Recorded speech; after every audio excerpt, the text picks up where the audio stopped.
Don't waste your time on me, you're already the dick inside my ass. Don't waste your time on me, you're already the dick inside my ass.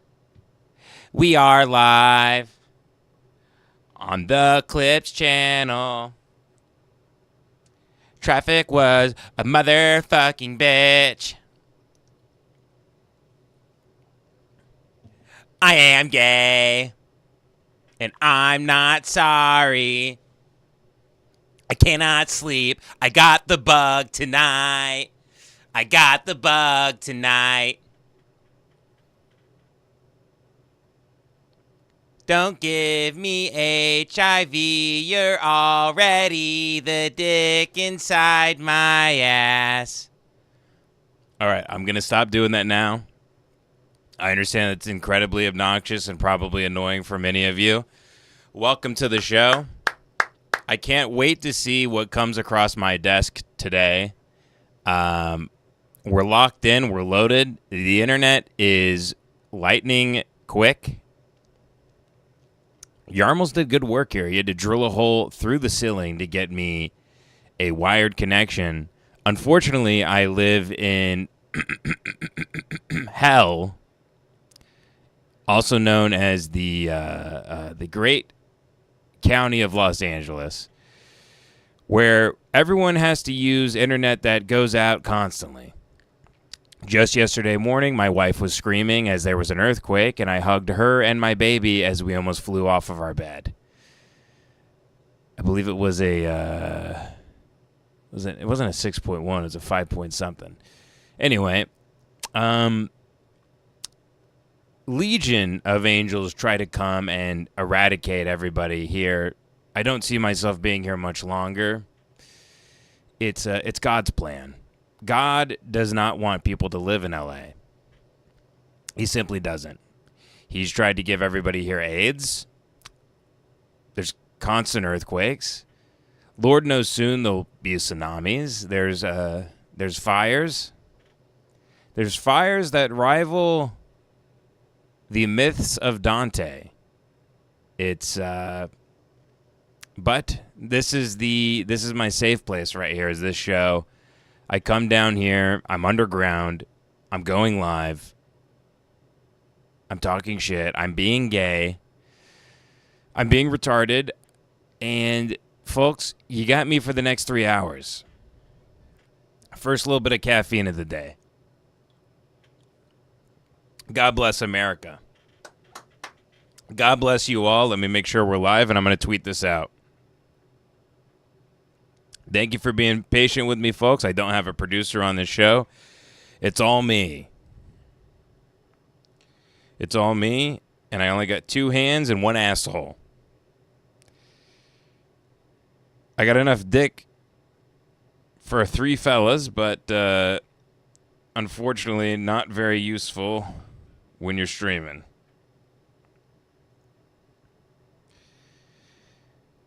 Beautiful. Is it bright enough? I think that is. I think that's bright enough, isn't it? What do you guys think? You think that's a little dark? Yeah, you guys getting your merch today? You should be receiving your merch. I think a lot of people got their merch. Ian Fidance got his merch. And he doesn't even have a home address. And he's already received his. So if you haven't got yours yet, I don't know what to tell you. Maybe a migrant ate it.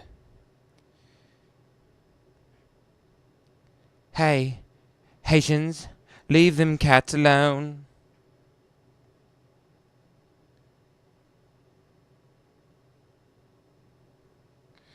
Okay, we're good.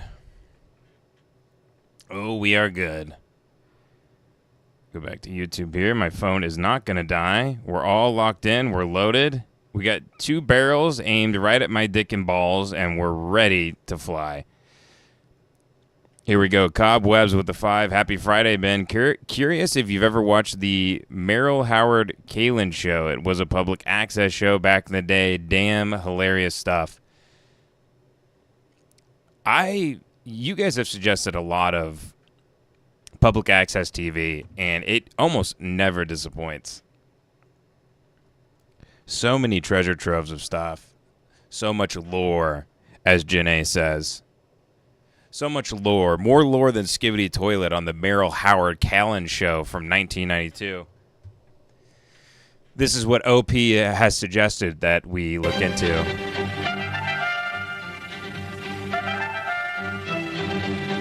So far, so good.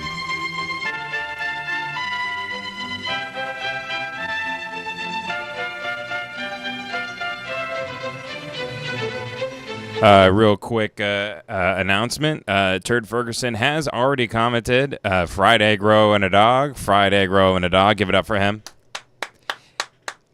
It's the bit no one gets tired of, and we'll see if we can keep this up until Trump's president again. All right, here we go, folks.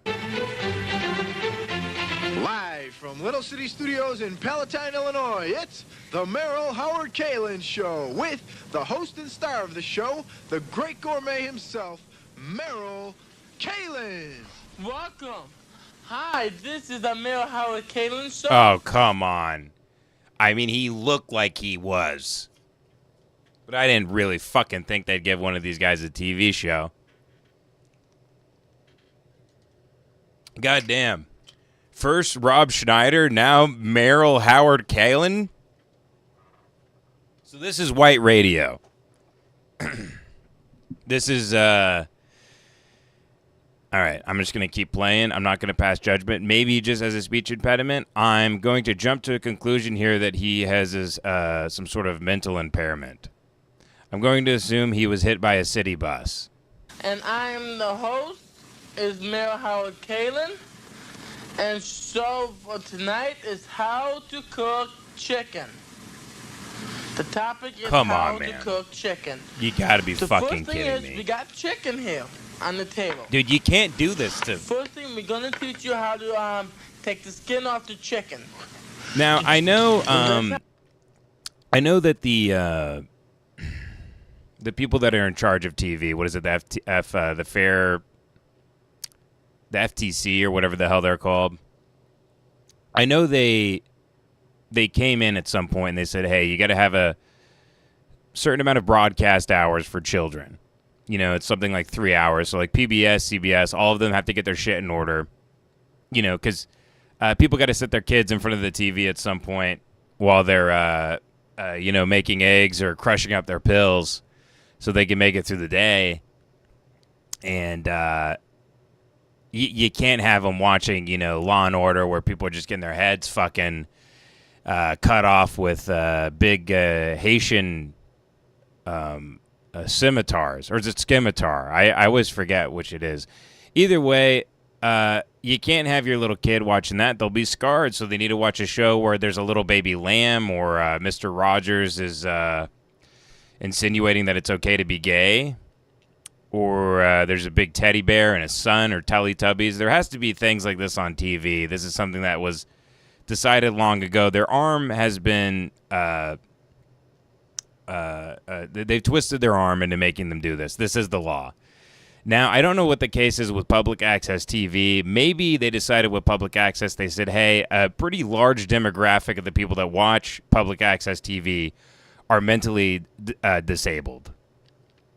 You got to start catering to them. You need to give them a 30-minute cooking show or something where they just learn how to make their own ketchup at home. That might be the case. I'm not really sure.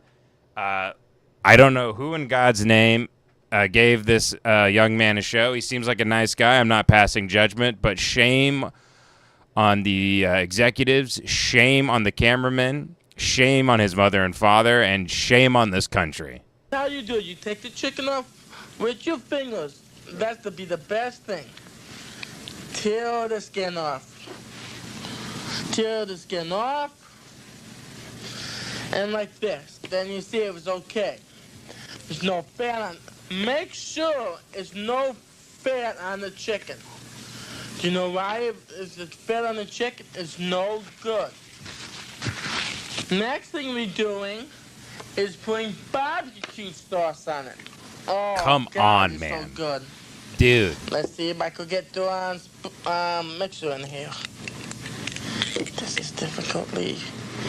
Okay, here we go. You're barbecuing the chicken like this. You gotta get barbecued. We Yes. don't want it on both sides. We want it on one side because you get the flavoring. And keep the other side broiled. This tastes good.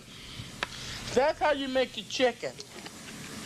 Then you put in... I'm not going to shit on this content. It's wholesome. It's a hell of a lot better than all the other cooking shows I've seen, except for Paula Deen, because she, defends our right to use that special word. And Paula Deen, I like her too because she's always doing recipes that I can get down with. She's always figuring out a way to shove chocolate in like a frog's ass or something and cooking that up. That shit I love. I love shit with like marshmallows and sprinkles and shit. And then I also like the Barefoot Contessa because she looks like her ass crack goes all the way up to the back of her neck and her husband's a fag. But anyway, this is the Merrill Kalin show, folks. You can't beat it. You can't beat it. I can't believe that's real. It makes me a little uncomfortable to watch. I'll be completely honest with you. I hope everybody that made this show a possibility is... I hope they bring back the electric chair. They need to bring back some form of painfotainment, as Dan Carlin calls it. Public hanging, some sort of euthanasia, preferably one that burns, like a chemical euthanasia, one where it feels like there's fire ants crawling throughout your body. Feels like a bunch of scorpions and scarab beetles have been set loose in your lungs. Something like that. That's what these people deserve. I don't know where Merrill Kalin is now. I hope he's having a good time. I hope he's still sitting in front of the TV touching himself. Which is what we all really hope for in life, is that we have, at the end of the day, hopefully, no matter how bad our life gets, we can sit in front of a TV with our hand on our penis and balls. God bless everybody.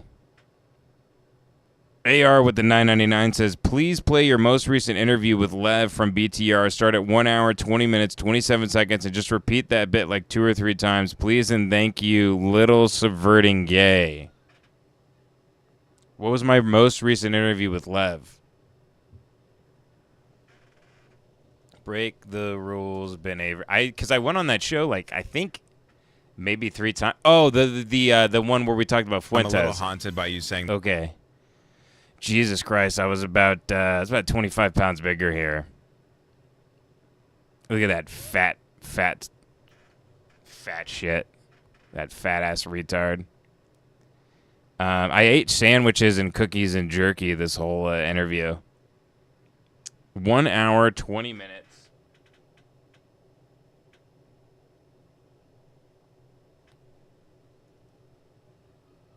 One hour, 20 minutes. Devin was sitting off camera the whole time in this interview, drinking beer at 11 a.m. God bless him.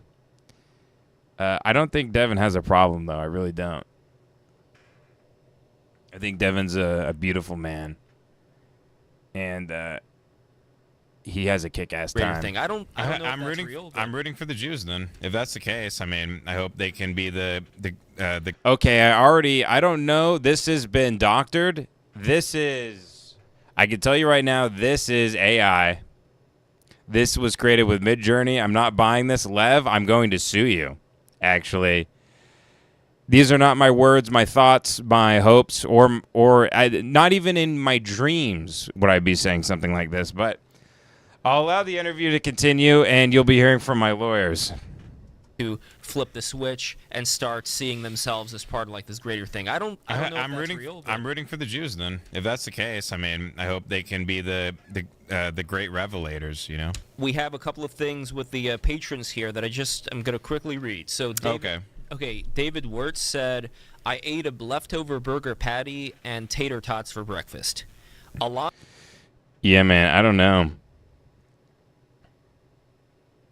And he says, repeat that bit like 2 or 3 times. 120, 27. Just making sure. Yep, this is it. Folks, this is it looks like they finally got me. They finally got me. They got the tapes. They're right here. I'm rooting for the Jews then. If that's the case, I mean, I hope they can be the great revelators. You know. We have a couple of things with the patrons here. God damn it, man. God damn it. I never said that. I've never said that. I'm going to call Bill Cosby's lawyer immediately. Base native with the Canadian 699 says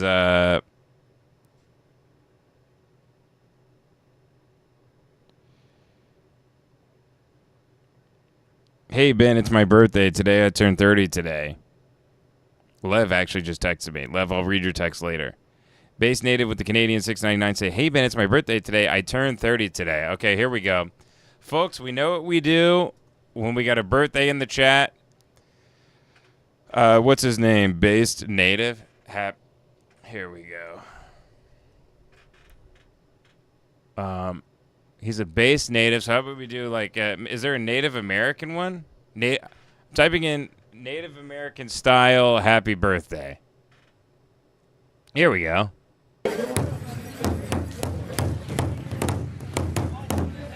Happy birthday, base native. Happy birthday, King. Happy birthday from Fuck Bud. Happy birthday from Moist Turtleneck. Happy birthday from Devin Costa, John Knopf, Joey LaFleur, Connor McNutt, Jace Avery. Let him hear it.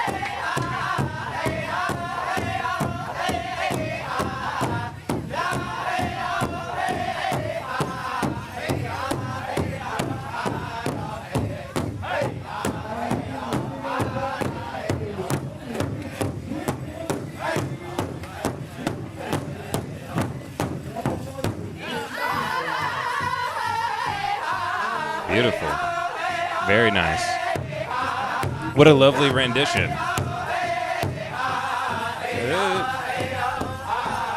It's so funny to see a bunch of Native Americans wearing like, they're all dressed like, this looks like ISS. This looks like after school detention, but somehow they're all, apparently they're all the descendants of, spirits or something. They're all the descendants of wolves. They're all wearing like Cookie Monster hats and shit you'd pass over at Goodwill. They've had a rough go of things, huh?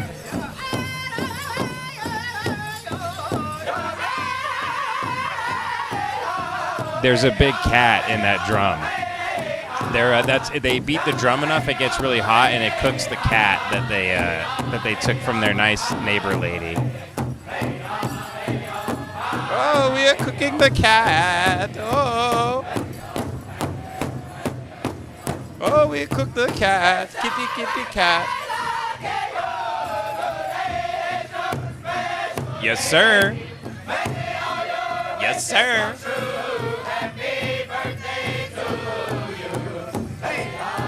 Oh, yeah, yeah.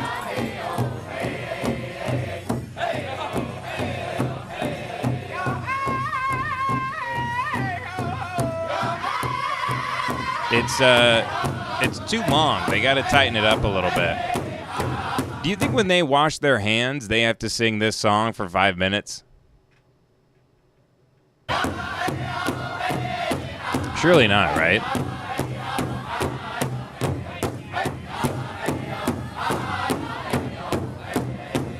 I've never seen a Native American wash their hands, by the way, and I don't know what that's about. But regardless, happy birthday, base native. Let him hear it. Let him hear it. Let him hear it, folks. Let him hear it in the back. All right. Is there actually a recording of the happy birthday Marilyn Monroe? There isn't, right? It's just, oh, there is a recording of it, actually. Late Marilyn Monroe. I didn't know that. I've never seen this. I've only seen parodies of it.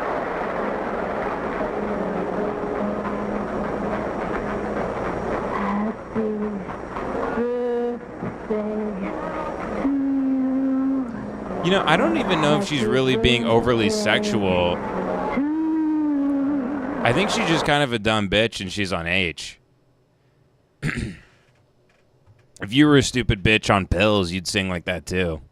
You'd sing any song like that. I don't care if you're sucking the president off or not.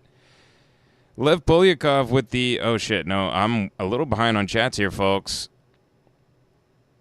But congratulations on turning 30, Base Native.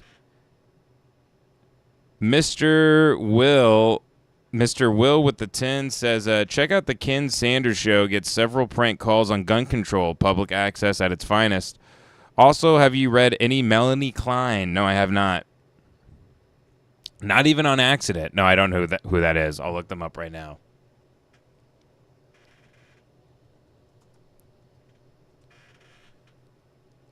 Austrian-British author. This bitch looks like she owns a couple dinner plates that should be in a museum, if you know what I mean. A couple daggers, couple plates, maybe a badge or two. What'd she do?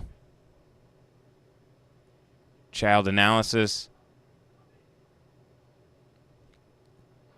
She was the primary figure in the development of object relations theory. Klein suggested that pre-verbal existential anxiety in infancy catalyzed the formation of the unconscious. Huh. I think Freud sort of expanded on this, saying like birth itself was a pretty traumatic experience. I don't know if that's what she's talking about. I just sort of breezed over that. Early life, interesting. Well, that's an oddity. Boom, bum, bum, bum, bum, bum, bum, bum. Oh, she built on the work of Freud's unconscious mind. There you go. All right, so I'm not far from the truth. No, I have not read her. But you want to say check out the Ken Sanders Show. Ken Sanders Show, very good.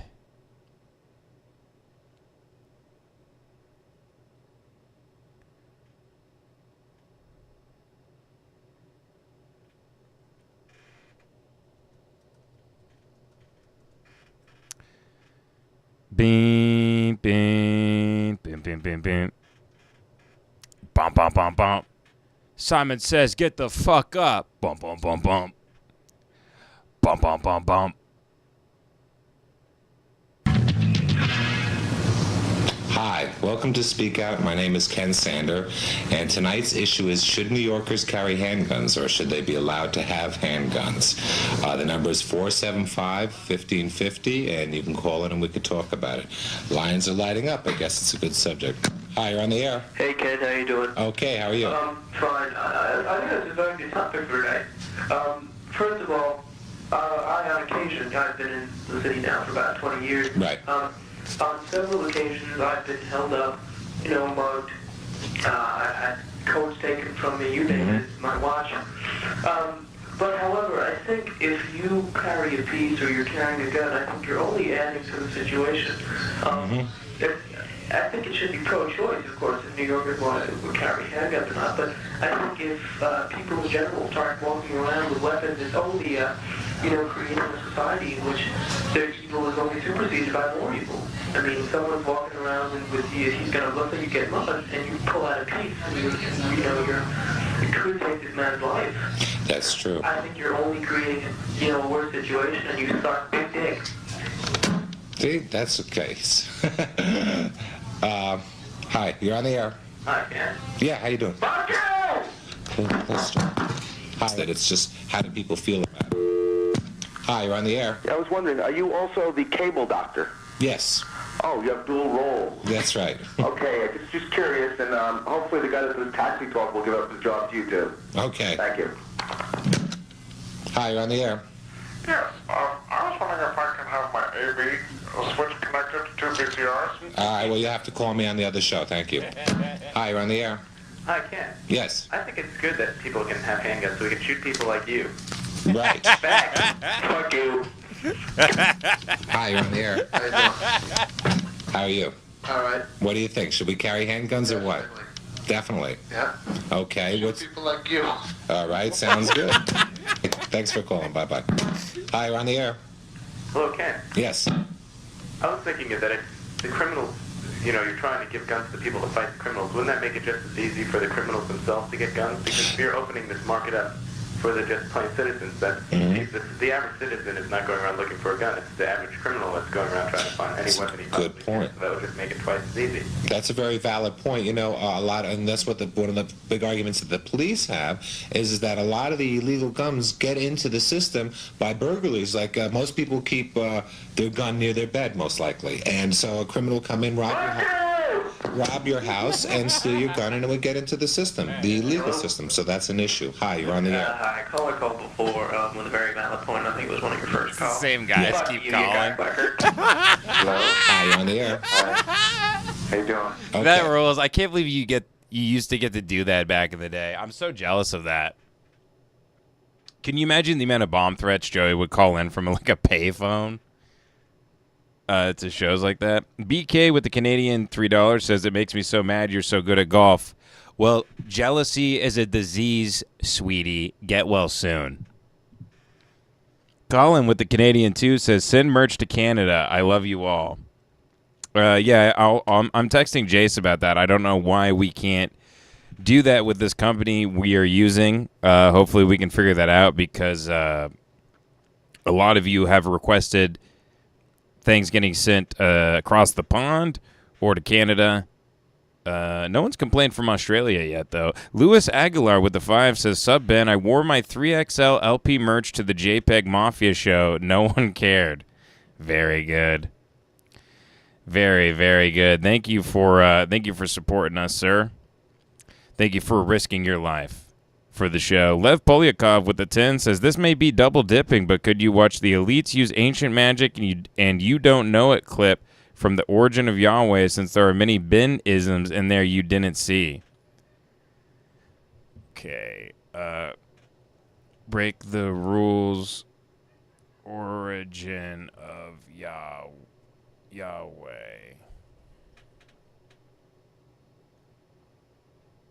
One of the various Canaanite gods. Right here. Okay, here we go.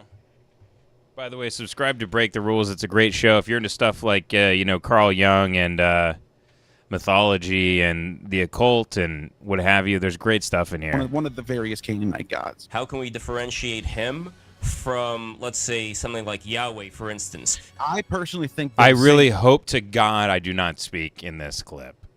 Well, here's what I mean by that.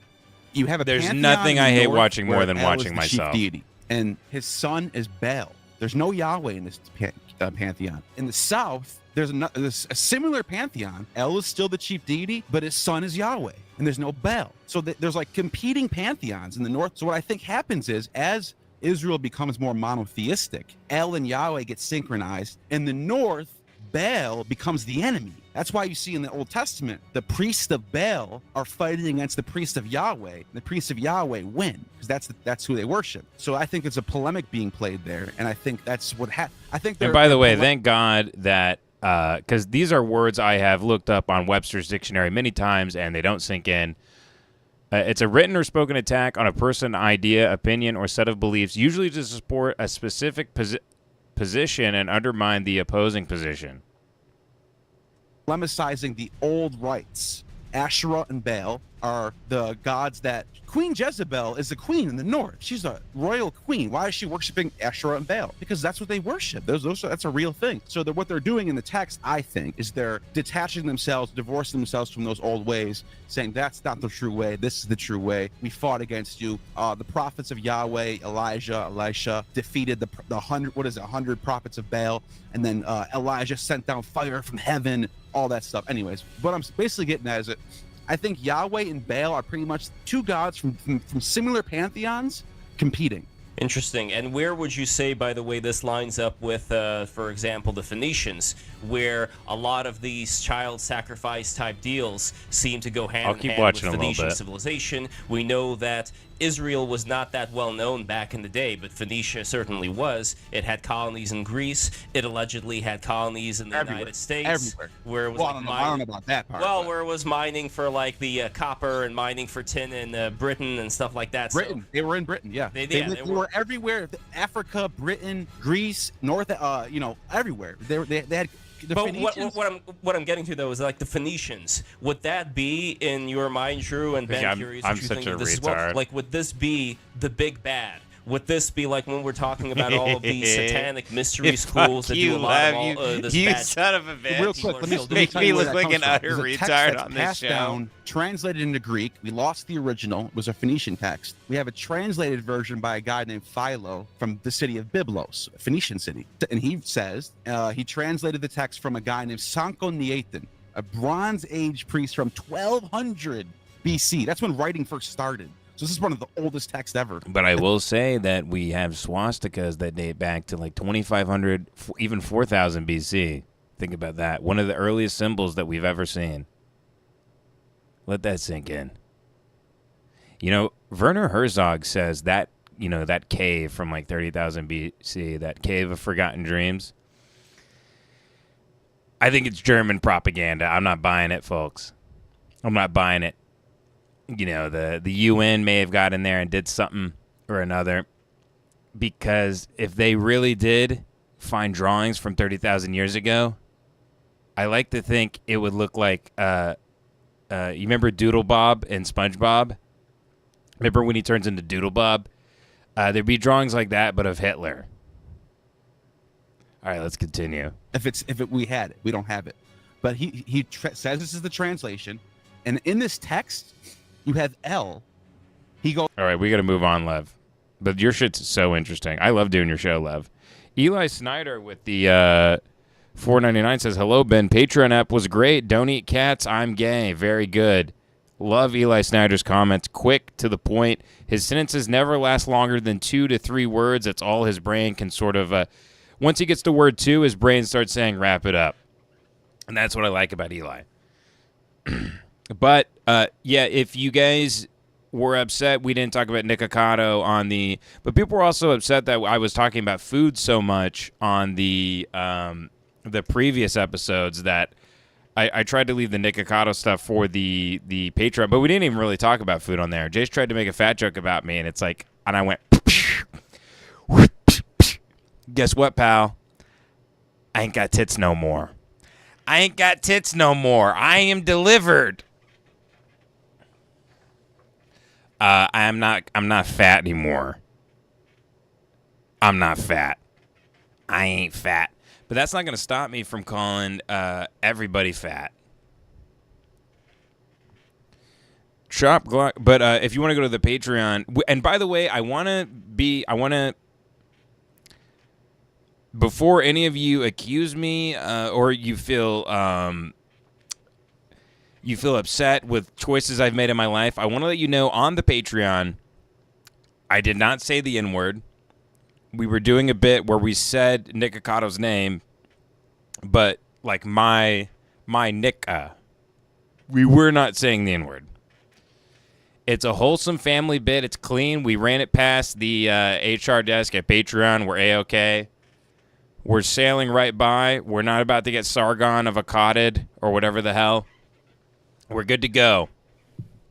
I will say, since Devin gave me the green light to start saying that, I was singing along to the story of OJ on the way over here, but saying Nikka, but changing it to be about Nikocado.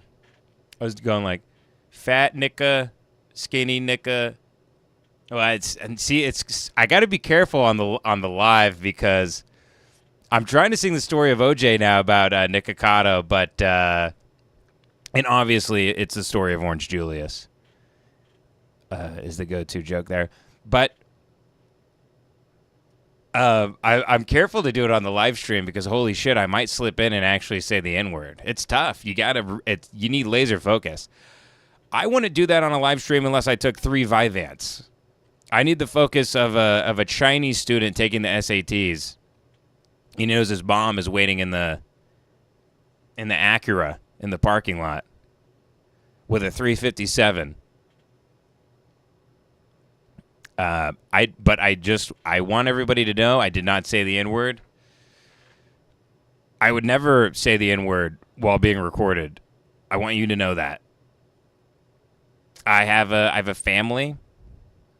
I have a corporation. I have a business. I have an S corp. Hopefully, we sent that off to the IRS. We've been waiting to hear for 4 months whether or not I'm going to get to be an S corp this year. And holy shit, I hope I am. If not, I am fucked once again. You get so fucked by the IRS. Sometimes you go, am I gay? You want to call the IRS and go, hey guys, do you want to come to my house and just fuck me in my fucking big ass? You want to stick your big pencil dick up my asshole? It'd feel a hell of a lot better than what you're doing right now. Because you're making me think about going to Home Depot and getting a garden hose and sticking it in my exhaust pipe and snaking it around like an Ouroboros from the tailpipe into my windshield.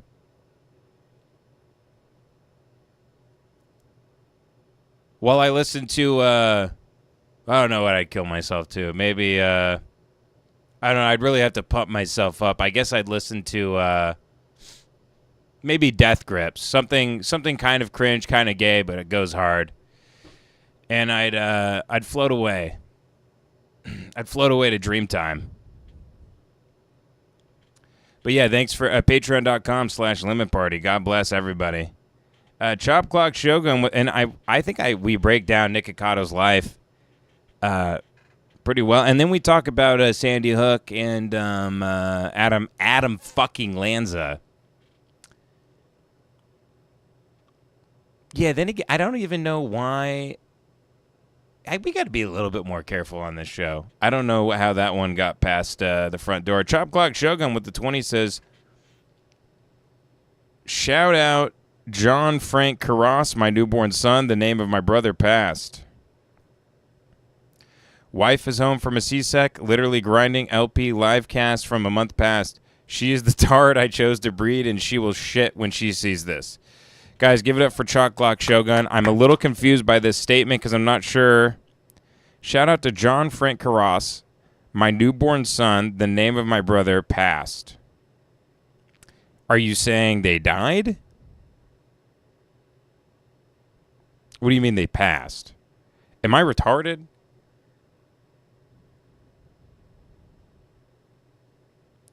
Anyway, shout out to John Frank Carras. I'm somewhat confused by that statement, Chop Clock.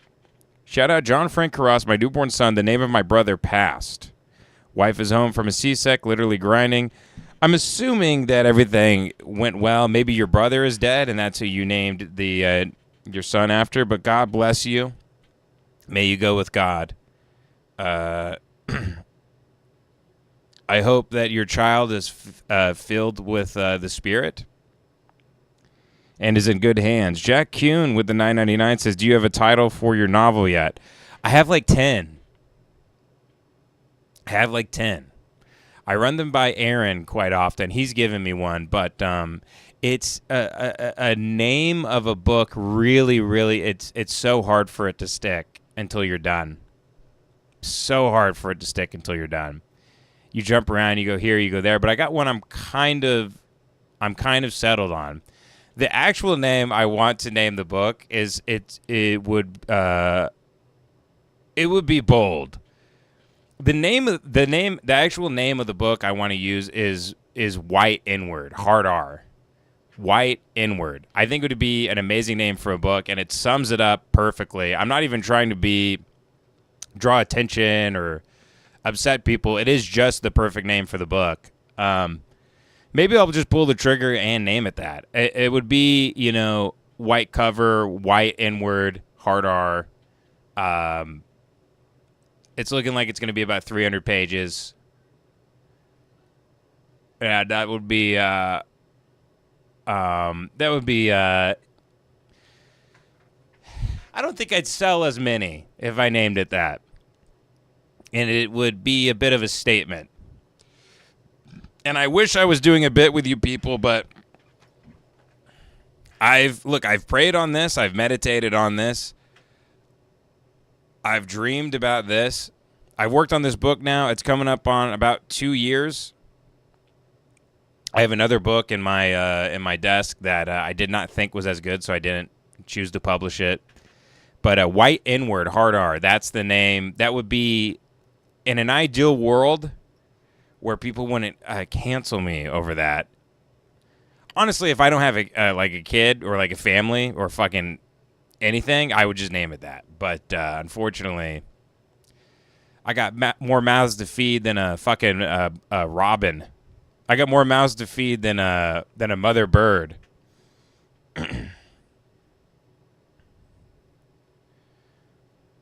Rat's Nest with the 5 says, is John Knopf cameo the surprise for the 100 app? John will be involved in some way. I think. Maybe he might be. I'm not sure. I don't want to ruin it. But hopefully John is involved in some way. Soba Doable with the $2 says, is Ben down with the swirl? Don't know what that means. Lev Polyakov with the 5 says, question to Ben and chat. Who are your favorite occult conspiracy YouTubers looking for new guests? Someone says Kurt Metzger. Yeah, I mean, I've spent a lot of time with Kurt. Driving, sitting in traffic, hanging out. He's one of the smartest people I've ever met. His mind goes infinitely inward like a labyrinth. He has amazing ideas for movies, TV shows. I think he's a brilliant comic. I think White Precious, his special, is one of the top 10 stand-up specials ever made. It's up there with a lot of damn good specials.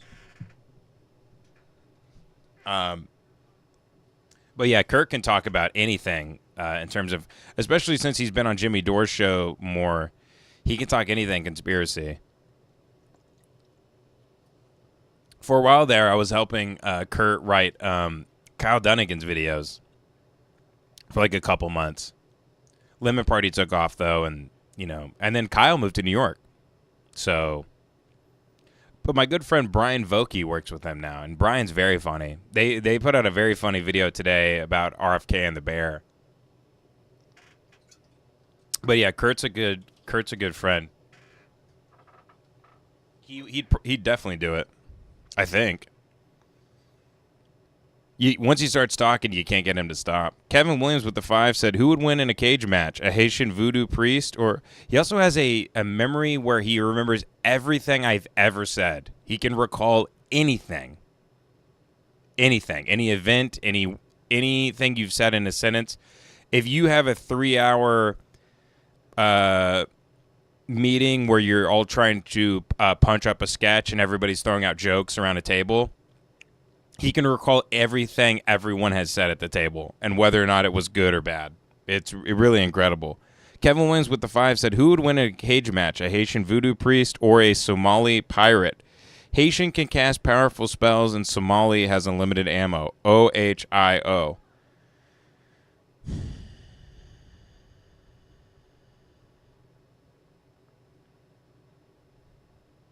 I think I got to go with the Haitian here. Man, anybody that can eat a cat, let me tell you what. Anybody that can eat a cat like it's a plate of barbecue, like it's a plate of baby back ribs at Chili's, I'm putting money on them. I'm going to go with them, man. You don't fuck around with the Haitians. You don't fuck around with people who love to summon the Prince of Darkness, and they eat pets. They eat dogs and cats and shit. And by the way, I've looked into none of this. I'm going to assume it's true because it's funny to me. So now I just think it's true now because it's funny to think of a bunch of Haitians eating cats. Growing up, all I was told about Haitians is that they worship the devil, and that's why God tried to kill all of them and, gave them a bunch of earthquakes that, like, decimated their country. The only pictures I've ever seen of Haiti kind of looks like a cardboard city. It doesn't even look real. It looks like a miniature of a city that's made out of cardboard in some, like, art class somewhere. Looks like utter shit. I mean, it doesn't. I'll say this: it doesn't look like a country that God built. Is that safe to say, folks? Now I know Trump got in trouble for calling countries like Haiti shitholes, right? These are shithole countries. They are shitholes. They're utter shitholes. And if you're mad about that, you don't know anything about the culture of Haiti. You've never been there. I've never been there, and I know nothing about the culture, and I make grand assumptions about them. But I will say this. I'm gay. No, folks, look, I'm joking around, but look. There doesn't seem to be anyone up there looking after him. I think isn't that a safe assumption? Isn't that a safe assumption? I mean, what are they? I'll look it up right now. I'll be fair. Let me see. Let's see what Haiti looks like. Okay, this actually isn't that bad. It kind of looks like South Central. It kind of looks like Los Angeles, come to think of it. Hey, again, another godless place. Yeah, that looks like that's Playa del Rey right there. That's Frogtown. I actually saw this today on Hollywood Boulevard. This is the City of Stars. That's right outside the TLC Chinese Theater. They are protesting the Little Mermaid being black. These are actually these are white supremacists. Oh, dude, now I want to know if there's I want to know if there are white supremacists in Haiti. Because that's what I love about India is that they're like neo-Nazis and shit. Are we still live, by the way, or have we been kicked off a long time ago? No, I think we're good. Bum, bum, bum, bum. Bum, bum, bum, bum. I think I can make myself a hair brighter. What do you guys think?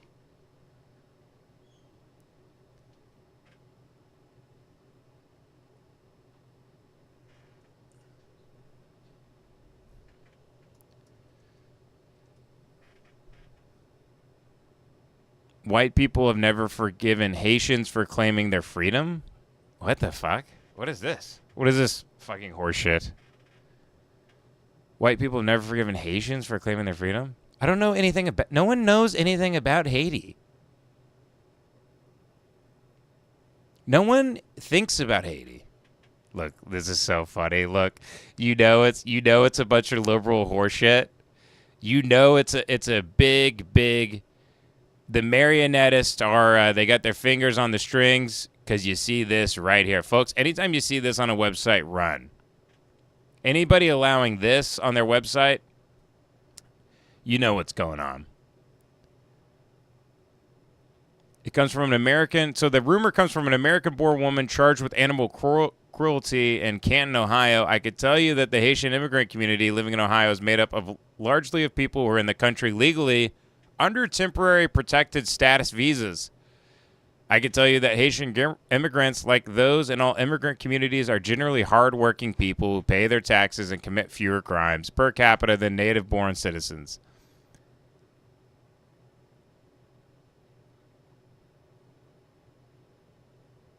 Vile and racist. People use the word vile too much. This is so funny. Dark-skinned people. Now, if I'm black, right, and I read this shit, I'm fucking so mad. I'm so mad if I see the word dark-skinned. How about you guys reserve the word skinned for, let French fur trappers, let them use the word skinned. Let people at the slaughterhouses, they can use the word skinned. How about that? How about liberals stop using it to describe black people? Sorry, I went off on a little thing there.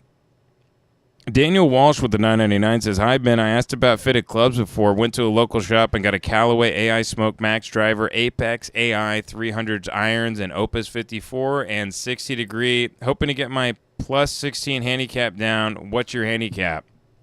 I don't have a handicap. I don't play often enough, and I don't submit my scores. But I guarantee you, if I got to play a few times a week, I'd be scratch or better. But I never get to play or go to the course. I'm lucky to go to the range like 3 times a month. Especially right now.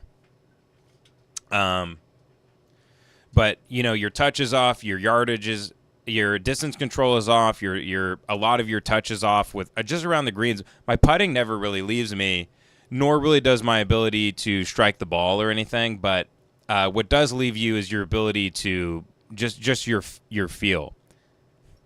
You know, Tiger said something interesting. Tiger Woods, the greatest golfer to ever live, and coincidentally the only black one. He said that when he practices golf, that like someone asked him what his routine is. He says, "I have to make contact with the ball 1,000 times a day." And like, "What do you mean?" He's like, "Well, if I hit 700 putts and then 300 chips, or 700 drives and then 200, like whatever, just he has to hit the ball. It could be 1,000 putts, it could be whatever." And he goes, "Because that develops feel, and that keeps me sharp." So that's all he cares about. He doesn't care about working on this or that. You know, he's kind of letting his intuition guide him. But that feel creates touch. And that's really important with anything that you're doing. You got to do it every day. If you're writing, you got to sit down, you know, whatever amount of time it is that you've found you write best, or you have to keep those routines. You have to keep that feel. You have to keep that touch with whatever you're doing. That's how the greats really go back to fundamentals, and they go back to basics. The most basics of basic. Tiger just going, I have to hit the club comes in contact with the ball 1,000 times. He's breaking it down in the most simple way. He's not looking on his fucking swing on the iPad and shit. But good luck to you, Daniel Walsh. I wish you the best. God bless you. I wish I had that AI Smoke Driver. I usually just play clubs that my dad mails me.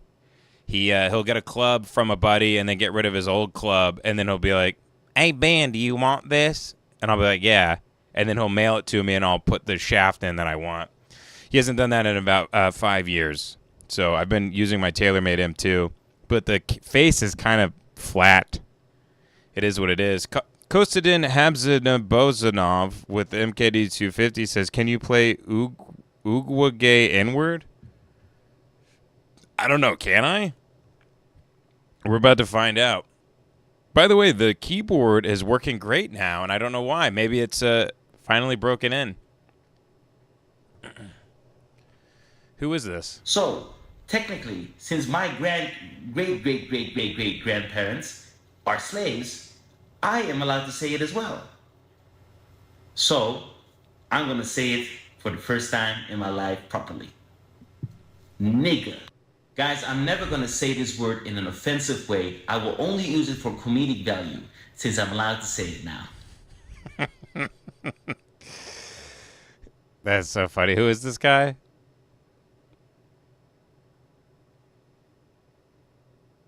Yeah, I don't know who this guy is, but that rules.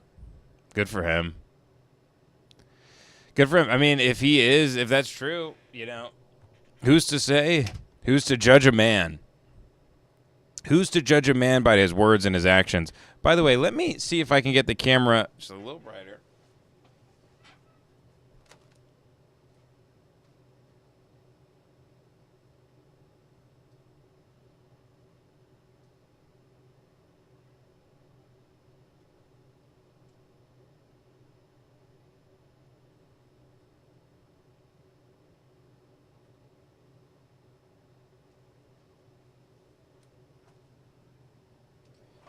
I think that looks better. See, I look super blown out on my monitor. That's the problem. But I'm assuming on YouTube it's just going to look a whole lot better, right? Or does it look like shit? No, see, I look a little pale. Hold on.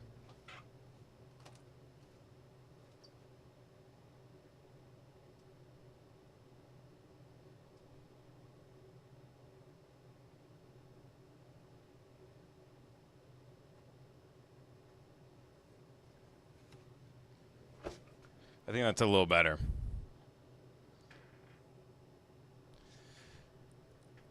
Is that better now, everyone? Look at that. Now we're really gonna get in the algorithm and go viral.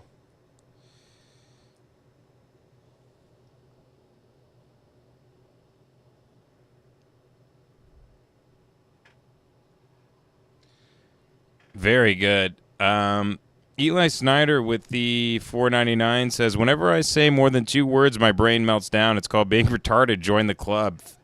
Hey, let me know how I can apply. Let me know, folks. Dylan Farnham with the 10 says, your book title, Finn. Oh, that's very good. He's saying Finnegan's Wake. So instead of Finnegan's Wake, which was James Joyce's final novel, which sucks ass. I don't know. Some people say it's really good or whatever, but it seems like a bunch of gibberish to me. Instead of Finnegan's Wake, it's Finnegan's Wake. Fantastic work, Dylan. That's really, really damn good. He said, also check out this rising star called Mr. Nobody.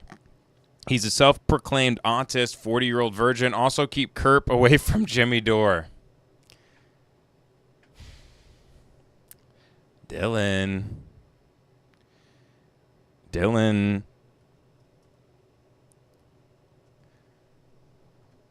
Don't get me in trouble, Dylan. Mr. Nobody. K-N-O-W, buddy. Didn't you say it's Mr. Nobody? Yeah, where the fuck is he?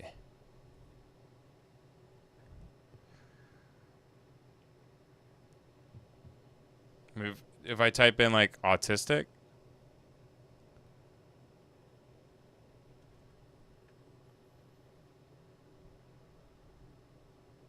Yep. Or it's King. Is it King Nobody? This guy looks like, this has got to be it, right, Dylan?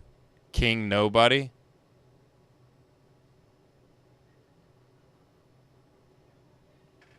Yeah. You said he's a virgin, 40-year-old virgin. He's autistic, right?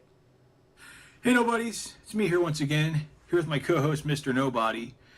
The other day, YouTube recommended me 2 videos. I'm going to piss real quick. That were titled, basically, I'm 25 years old, and I've never had a girlfriend. Those weren't the exact titles of those videos, but they were more or less the titles of those videos. So I watched these videos, and I'm watching the 2 dudes in the videos. The thing that struck me the most was the fact that both of these dudes looked even more like Jeffrey Dahmer than I do. But the main thing that I thought about when I watched these videos, my main thought was,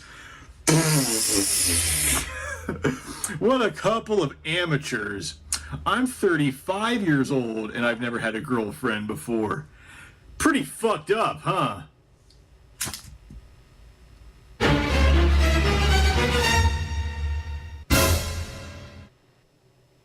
Yeah, that's my new intro. Pretty annoying, isn't it? Anyway, yes, as I said before, I'm 35 years old and I've never had a girlfriend. Which I don't really feel too bad about my situation because, I mean, I know there are other guys out there who are older than me who've never had girlfriends. In fact, I know a guy personally what I missed, other than this guy sucking my ass. Never had a girlfriend. I mean, he's gay, but he's never had a girlfriend. But anyway, how did this happen? Well, I guess we gotta go back to my early teenage years, you know, back when So, inferring from Dylan Farnham's comment, he's saying that this guy is stealing autism valor, which a lot of people do, that generally have no personality and or anything special about them and need something. They just all say they have autism. You know, you've seen these people, they cry when they finally get their diagnosis from a doctor that they have autism. They film themselves, they're crying, they're weeping in their room, because they finally feel like seen or heard or whatever. This guy, I'm calling it right now. It's complete bullshit. He's not autistic. I was in junior high school, about 13 or so. No way, this guy's like autistic. A lot of kids my age were He's definitely really a getting into narcissist. girls and you know, asking girls out and going on dates and stuff. And I noticed that a lot of the other boys in school at the time were having girlfriends and stuff. But here's the problem. This is at any age, really. But if you're a guy and you want to date and you're fat and you're nerdy and you're socially awkward. That's pretty much the kiss of death if you... He adopted the comic book guy accent kind of vaguely, like a Wisconsin-y kind of... Dude, you created this character for yourself to live within. Because it's something you could, like, understand and get wrap your head around. You copied some nerd in one of the American Pie movies. You go, that's me. And, yeah, dude, this really sucks my ass. Want to have any sort of a romantic... By the way, all the things he named, he could change about himself. You could absolutely get better about being less, quote-unquote, socially awkward. If you're so socially fucking awkward, how do you have a YouTube channel where you speak about yourself every day? This doesn't seem like a guy who's socially awkward. You're speaking into a camera to hundreds of thousands of people, and you have this kind of poise to speak about yourself like this for an extended period of time. You're not socially awkward. Your personality stinks. Life. You have a bad personality. Would be bad enough, but all three at the same time, no. But of course, at the time, I didn't realize this. Me, and by the way, fat, you can lose weight, retard. 13-year-old self asked 2 girls out. He's calling himself fat like he can't change that. Buddy, come on. They didn't say no, but they did say worse than no. The first girl said, I just threw up in my mouth. You know what this guy needs?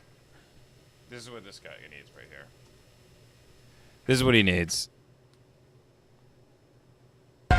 Today, we celebrate V-Day. Yes, sir. Yes, sir.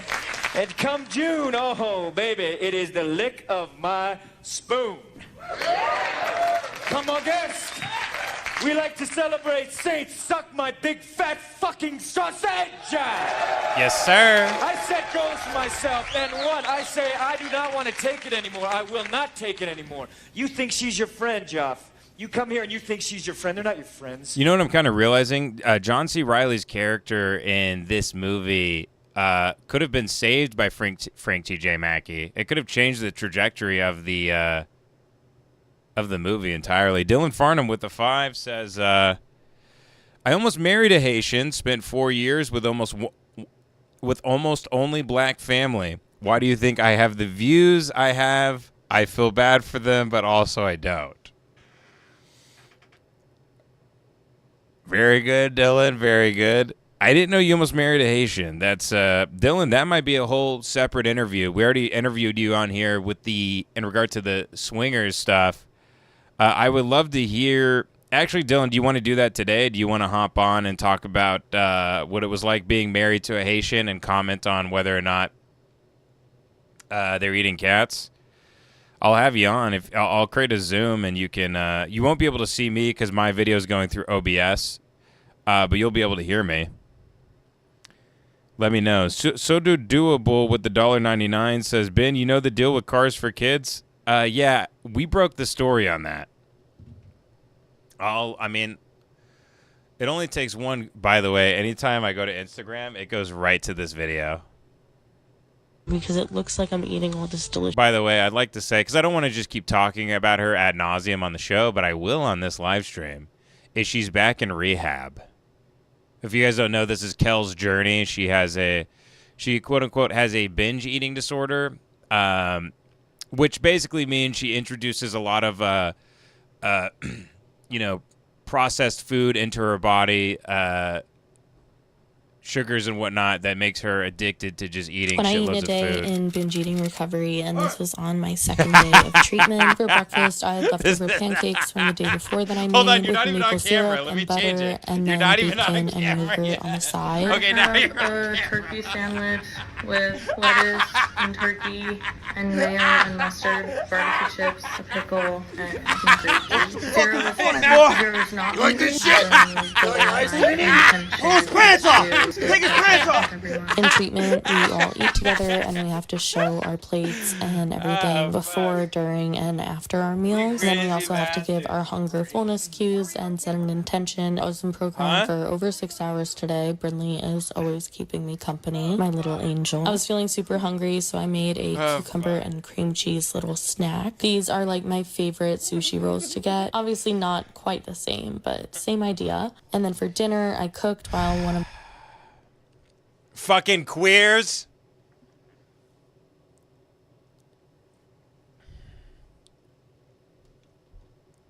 Yeah, that's right. Go back to the Hate Watch studio. Run back into the bosom of Costa.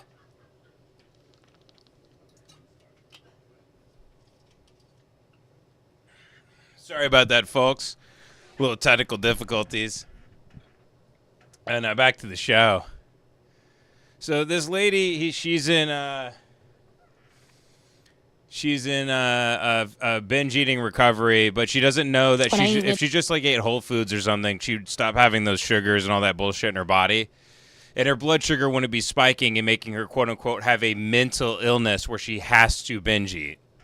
Day in binge eating recovery, and this was on my second day of treatment. For breakfast, I had leftover. Yeah, I mean, God forbid you have like, eggs and tomatoes and avocados and or whatever the fuck. Pancakes from the day before. You got to still have pancakes. You got to have the Yoplait yogurt, which is just a shot of ice cream. Maple syrup and butter, and then bacon and. This is what you feed a toddler. This is what you feed a toddler in Michigan. Yogurt on the This side. isn't for you, sweetheart. A turkey sandwich with lettuce. Oh, well, at least, that's not that much bread. And turkey and mayo and mustard, barbecue chips, a pickle, and some grape juice. You think you're going to get in a caloric deficit doing this horseshit? Dude, this is methadone. You gotta eventually get to just, eating like fucking like chicken and broccoli. You dumb not bitch. Hungry, for my intention. Boy, you to stupid. Stay present with everyone. In treatment, we all eat together and we have to show our plates and everything before, during, and after our meals. And then we also have to give our hunger fullness cues and set an intention. I was in program for over 6 hours today. Brinley is always keeping me company, my little angel. I was feeling super hungry, so I made a cucumber and cream cheese little snack. These are like my favorite sushi rolls to get. Obviously, Someone says food addiction is real, Ben. Really? Do you get it? I've never met anybody, by the way, who's addicted to eating like apples and oranges and broccoli and asparagus and chicken. They're always addicted to like things that are really bad for you. I've never seen a big fat fatty. Imagine if the movie The Whale, the guy was binge eating the whole time on like a grilled chicken and like asparagus and green beans, where he has some dark night of the soul moment where he can't stop eating lean meats and vegetables and fruits.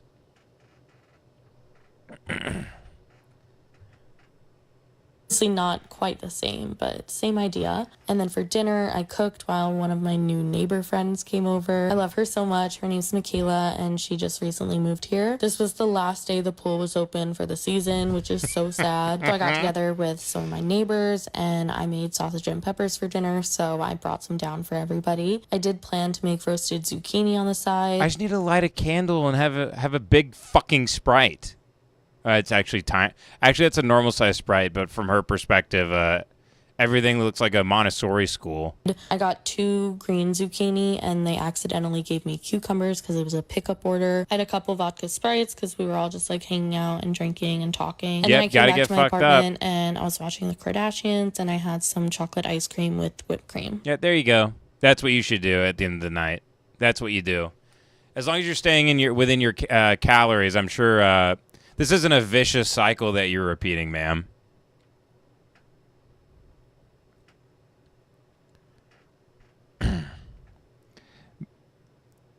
I got out of the ravenous eating. I got the fuck out of it by I stopped eating bullshit. I stopped craving that shit. Feeling insanely hungry, and then just you start eating McDonald's. It doesn't fill you up. Eating ice cream, it doesn't. You have to eat so much of it to fill you up. It's designed to. It makes you hungrier and hungrier.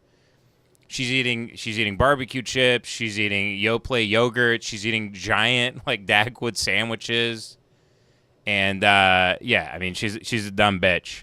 No part of your diet, you dumb bitch, should involve whipped cream. She's in a vicious cycle. That's all it is. She's addicted to going to rehab, and then it is very funny that she essentially like blacks out and wakes up in her car like with her eyes rolled into the back of her head, and she's covered in like Taco Bell hot sauce and like fucking like Snapple caps. She goes missing for an extended period of time. She wakes up on the bank of a river holding a big cheeseburger covered in mustard. Oh, what did we do last night? Oh, fuck. Marco B with the 2 says, is Dan Carney a bottom? I don't know what that means. Moonghoul with the 20 says, please watch White in IG Boy, uploaded by Tuneta Library. Book title reminded me of it, not copyrighted.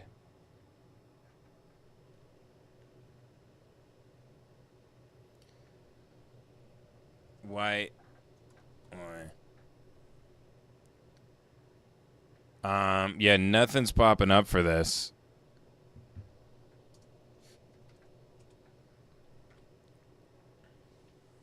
Nothing's popping up, buddy. Tonetta Library. Tonetta Library. Here we go. Oh, here we go. I think we've watched this before. Yeah, we have seen this. This is a classic. This is Criterion.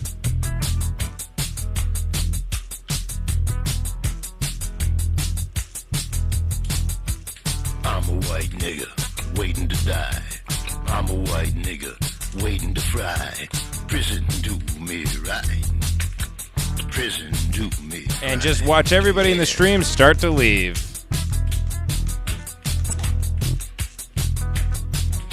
Scared of dying, I ain't lying. I deserve the chair and deserve the older cook.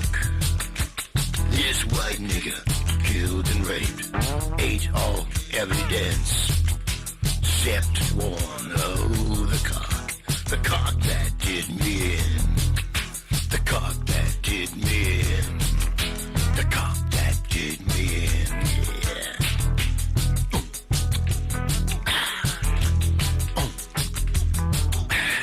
Man, I can't wait to start doing this stuff just like behind on my own website.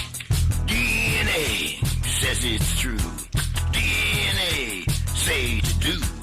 DNA convicted me. I'm a white nigga. I'm a white nigga. I'm a white nigga. I'm a white nigga now. Meeting my destiny. I kind of really like it. Meeting my destiny. Meeting my destiny. Yeah.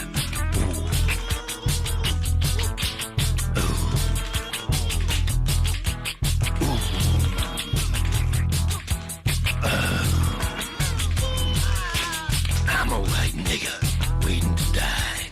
I'm a white nigga waiting in line. Prison do me right, yeah. Prison do me right. I'm scared of dying, I ain't lying, but I deserve the chair and deserve to cook, yeah. This white nigga killed and raped and ate all evidence, except one. Step one. Step one. The cock that did me in. Wait a second, is this a guy? Well, now I don't like it. I thought it was a grown woman. I was fooled. Could have fooled. It did fool me, actually.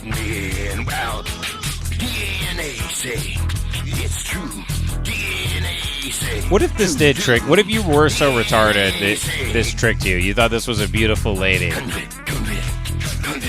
beautiful bikini babe.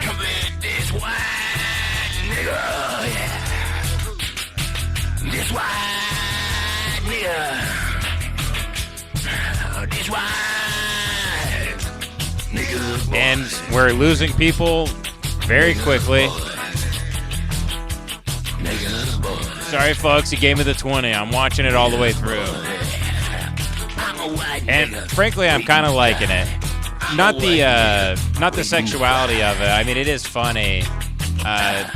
Just the song is so damn good, you can't look away.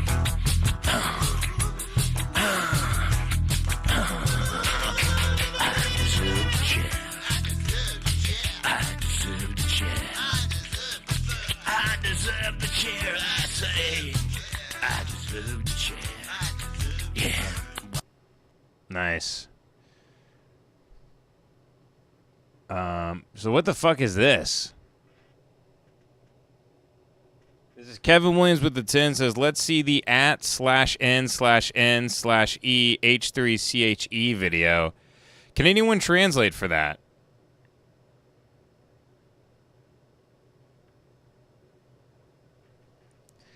Does anyone know what that means? Oh, fuck, you're saying Anne Hesh. Shit, I'm a goddamn retard. That's right, the Anne Hesh video. Okay, so the Anne Hesh video of her, like, waking up, apparently that wasn't her. Jace, like, corrected me on that.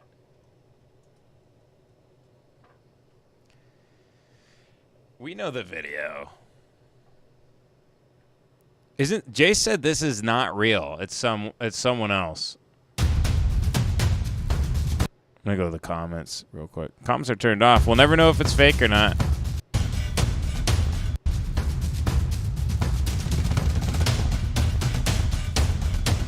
So if you guys don't know Anne Hesh, she was she became famous for sucking a lot of studio executives' cocks, and then she got a career, and then she did a bunch of drugs because she couldn't accept that's how she got a career, was by letting herself get molested the most. So then what happened is she did so much cocaine and ketamine and shit, she went insane and drove her car into like into someone's house. She drove a car into someone's master bathroom.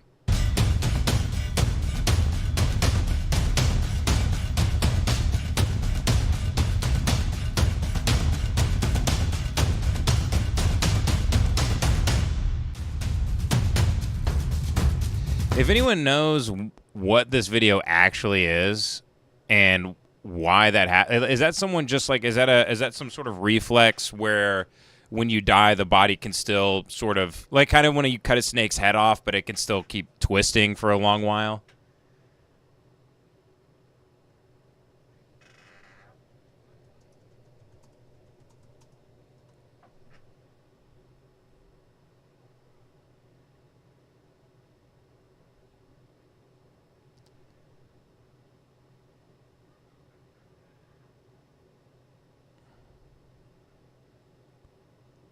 I mean, I'm on Reddit right now, and they're saying it's real.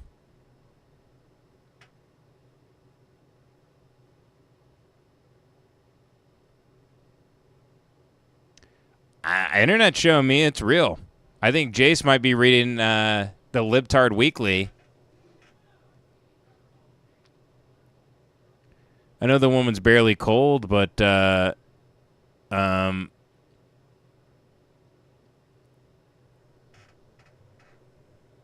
oh my God, look at this shit. God damn it, they're always watching. Radio recordings obtained from the Los Angeles Fire Department reveal grisly details about the rescue of actress. Come on, Global News. You're a respected publication. Actor Anne Hesh, after she crashed her Mini Cooper into a home on August 5th. It's so funny it was a Mini Cooper. Igniting an inferno.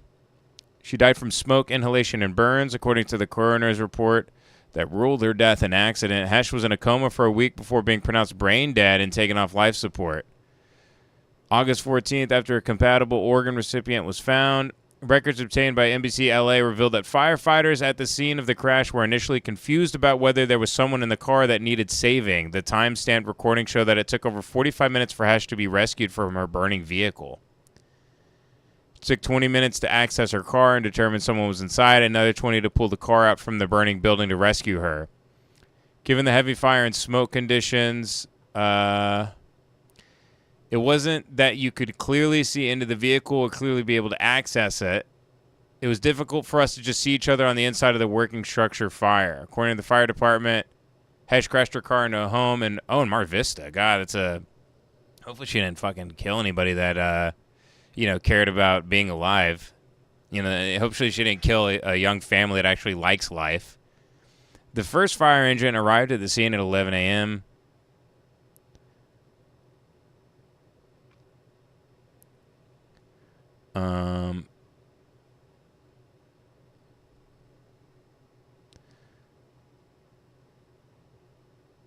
Man, how did but the firefighters, so they're sitting around for an hour? They didn't check to see if someone's in the car? That doesn't make any sense to me. Once firefighters confirmed Hesh was alive, they used a heavy-duty tow truck to pull the car out of the inferno. She was recovered from the vehicle at 11:50. See, they're not saying anything here about her rising up out of the gurney, though, I don't think. I'm not seeing anything. Huh. What are you going to do? Folks, that's why you always get an Uber. Dylan Farnham with the 2 says, not today. Ah, damn. He says, not today, I just took a blue chew. Godspeed, Dylan. Spurn TV with the 10 says, have you deleted your DoorDash account yet, Benjamin? You sound good, buddy. No, I haven't. I still have the annual pass until early January. I'll go to my DoorDash history right now. Because I've been eating clean for... I had pizza with Yarmul's last Friday. But 2 days up until that point, I was eating perfectly. Let me see my orders. I'll show you. Tender greens, grilled Mediterranean steak salad. That's no carbs. That's just vegetables and steak. Before that, so that was September 13th. That was today. My wife and I didn't have any groceries in the house, and I had to leave to beat traffic here. We didn't have time to go to the store and get anything, and I can't just, back in the day, I would have just made a PB&J, had some chips or whatever, and then I would have got here. Right now, I would be starving, and then I would leave here and eat like 3,500 calories worth of food. But now I'm nice and full. And then on Monday, September 9th, I had a grilled steak plate. That was my wife's, actually, and I had a grilled Mediterranean steak salad. So, yeah, there's... and then before that, my last one was September 2nd. I had Thai food. So, folks, I'm on the straight and narrow here. I'm only doing meat, fish, chicken, that bullshit. Vegetables, fruits, and I think that's it. Is that fucking it? Oh, and I can have I can have caffeine if I want, but weirdly I have more energy, so I don't usually have caffeine. I don't make coffee anymore. I don't really need it. I don't need the pick-me-up. Even though I still don't get much sleep, I just feel good. I'm glad I finally got on this. I thought I could do it. I thought I really could lose the weight just by sort of, being in a caloric deficit or whatever, but this is working much better for me. All this is very boring. I'm sorry, but he asked. 50/50 with the $9.99 says, Sub Binge just got in Contractors 2000s. What's up, Spartan TV? Thanks for joining, pal.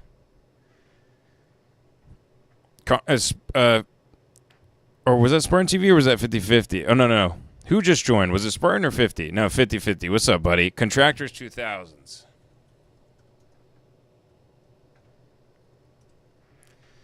I can't wait to see what comes across my desk today. I got a pretty good feeling about the leads I'm going to get. Okay, can't play the Wolf Mother song. Or, I'm sorry, Mother by Danzig. Is it still playing? Yeah, I can't. All right, let's see what they're doing here.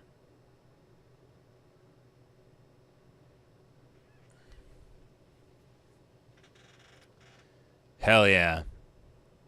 Some damn contract killers. That's the 405. Are they coming to kill me? Now, what is this, by the way? I'm sorry I'm not a cultured man, as you know.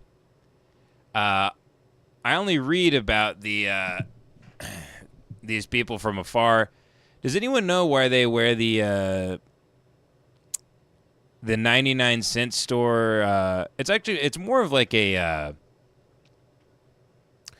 it's a like a kerchief napkin-y thing. You wouldn't sit on it for a picnic, but you would have it in the picnic basket, like covering the breads and the jams and the butters and the champagne. Why do they wear this shit? It looks beyond retarded. They do not look cool. You know how like shitty you got to dress to be a terrorist and you still look lame as shit? You still look lame as fuck? You look fucking gay. That's how you put on a beanie, be medically overweight, and wear like gas cans, Oakley gas cans, and get a goatee. Knock this shit off with wrapping the rag around your head, you dumb fucks. Boy, you're stupid. No wonder you're getting annihilated. You can't even. You're not even going to throw on a pair of Jordans or something. Get some Air Force One. Look at that. That's cool as shit. God, America kicks ass. See, that's some badass shit right there. I like when they wear the desert grays, like the Indiana Jones outfit. That's sick as fuck. Hell yes. Get their terrorist asses. Get them.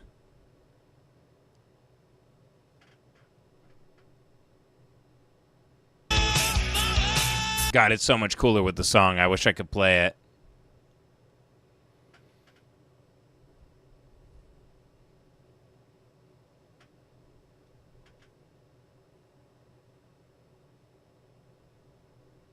Hot damn. Look at that. I'd love to ride on the side of a helicopter with a big machine gun. What's the line in Full Metal Jacket? Put an N-word behind the trigger. Put a Nikocado behind the trigger.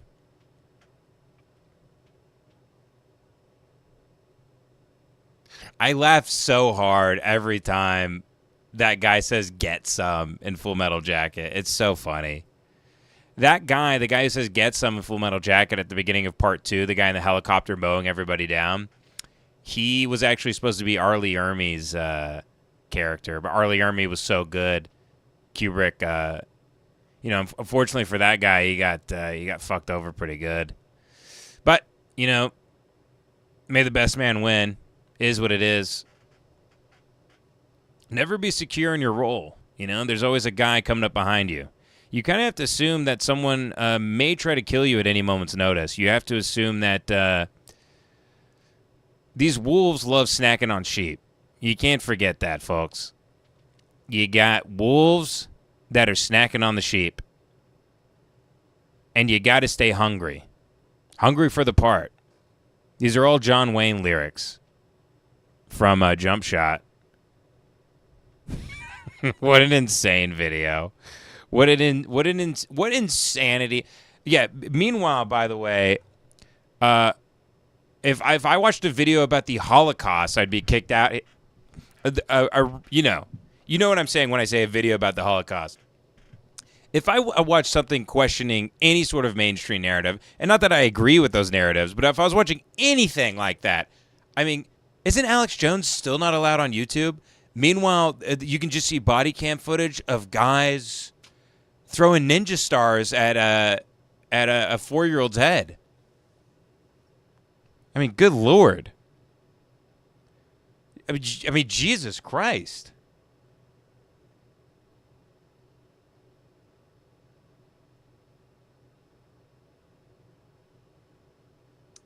Damn, I was trying to set up a show in Austin. I was trying to set a stand-up show, a Ben and Friends show, and I made a cool poster for it, but the Creek in the Cave didn't come through with the dates I'm going to be there next month.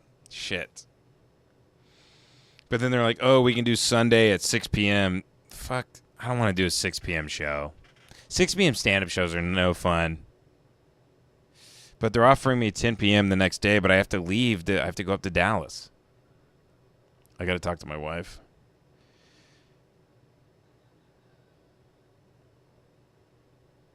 Fuck. Damn it. We already locked it in, and I guess they didn't confirm it. 50-50 with the $4.99 says, shit, I'm just sorry. I just realized the music was copyright. No worries, buddy. I just muted it. The video would have kicked so much ass with the music, but what are you going to do? 50-50 with the $1.99 says, Kevin Garnett says, what? Joe Dirt with the $9.99 says, look up Maverick Menthol 100's any low view review will do, Benjamin. Love that you take your time with every clip people share with you. Of course, buddy. Thank you, Joe Dirt. Maverick Menthol 100s. I'm a professor grading papers, and I'm trying to get tenure. I do the work. I do all the work. I love each and every one of my students, and I love seeing what comes across my desk. So he says, Maverick Menthol 100's any low view reviewer. Does 1,000 count? 11,000 is probably too high. Is this what you mean? By low view reviewer? Hey guys, my name is Michael. That's it right here with another cigarette review. It's gonna be the Maverick Menthol 100s. I smoked I don't know if I probably smoked Mavericks, but I don't know. Did you guys ever smoke these? This shit right here?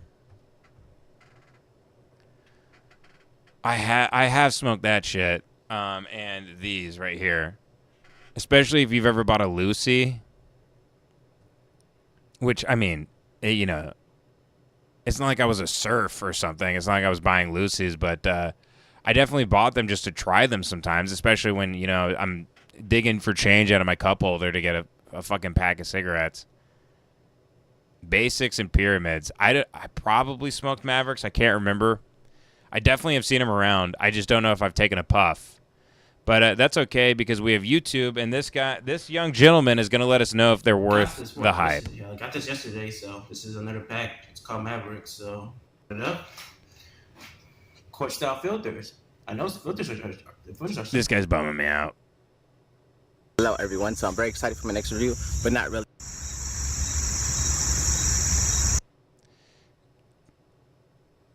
What's up guys, Billy here.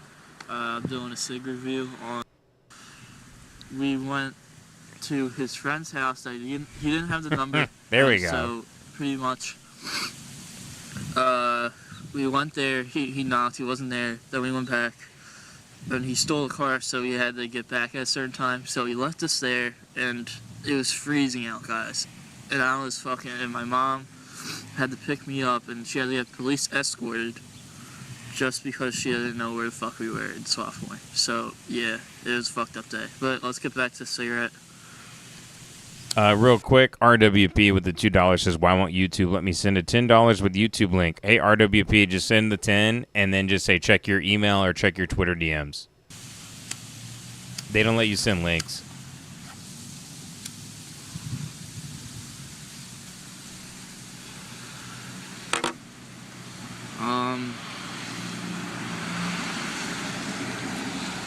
Honestly, it tastes like they just put, it honestly tastes like tobacco, but they just put like menthol on top of it. If you know what I mean, like. Look how quickly that's burning, man. Like. That's printer paper. It's a solid menthol. This you can kind of taste the tobacco. Like you can tell that it's, they just added kind of menthol on top of it, if you know what I mean. Yeah, they're designed to kill poor people. Having a cheese pizza, specifically, you know who. They put pepperoni on top. You can still taste the cheese, but like amazing. Amazing. There's pepperoni on it, so you can taste that too. So he's referencing other poison he consumes to describe this poison. I don't know. Fuck that. All right, let's just get back to the cigarette. For my analogy. He got lost in the imagery. These cigarettes they're okay.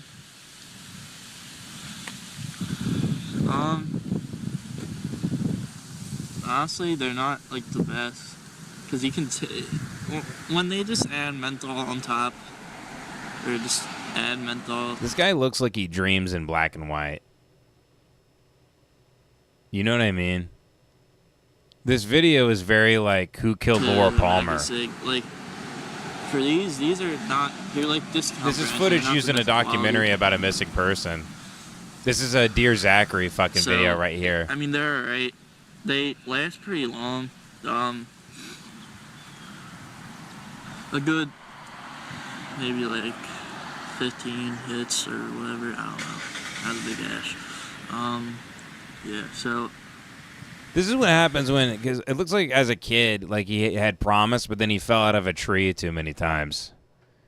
And now he's here.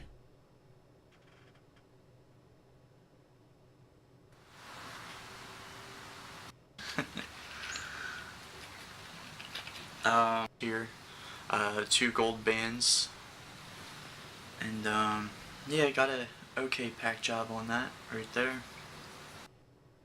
Man, this is tough. The vertical phone ones that can sometimes be a real treasure trove. She's on her way to pick up her husband from prison. She's just gonna shoot some content real quick to pay for the gas. You take one out for me. Thank you.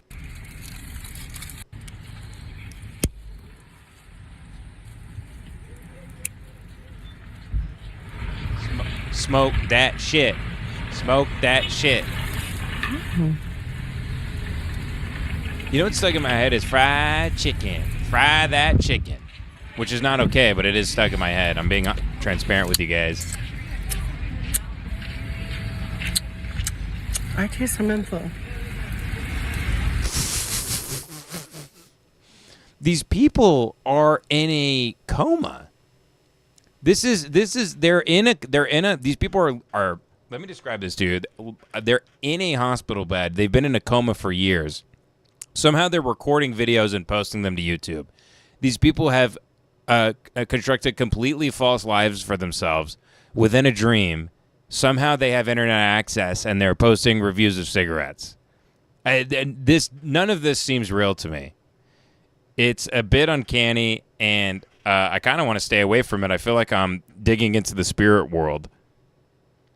Maximilian with the 5 says, 52-second clip. I sent to your Twitter, safe for YouTube. It's this ridiculous D-bag named King Nima sharing some wisdom.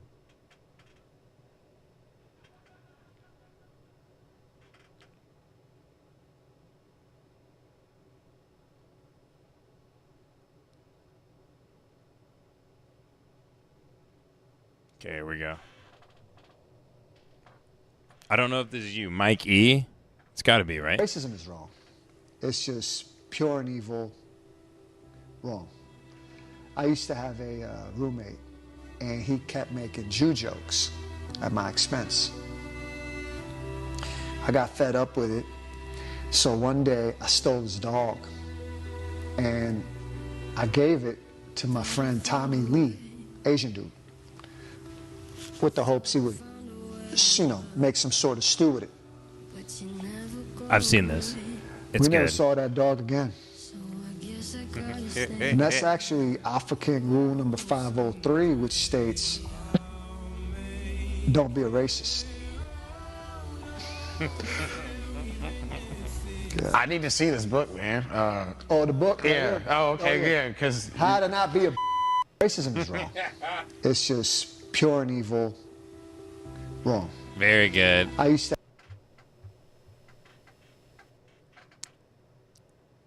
Cody181 with the $4.99 says, thanks for the merch, Benjamin. Can't wait to get turned away, reported, and detained when I pick up my nephew from preschool in the very good shirt. Which one did you get? The lemon one or the private pile one? But yes, God bless. Good luck explaining the shirt to people. Jay with the $1.99 says, fave Kanye album / song. Definitely Yeezus.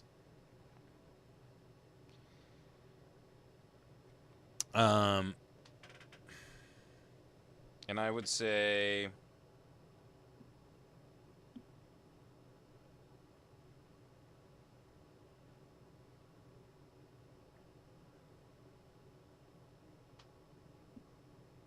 Either I'm in it or on site. I would probably say on site.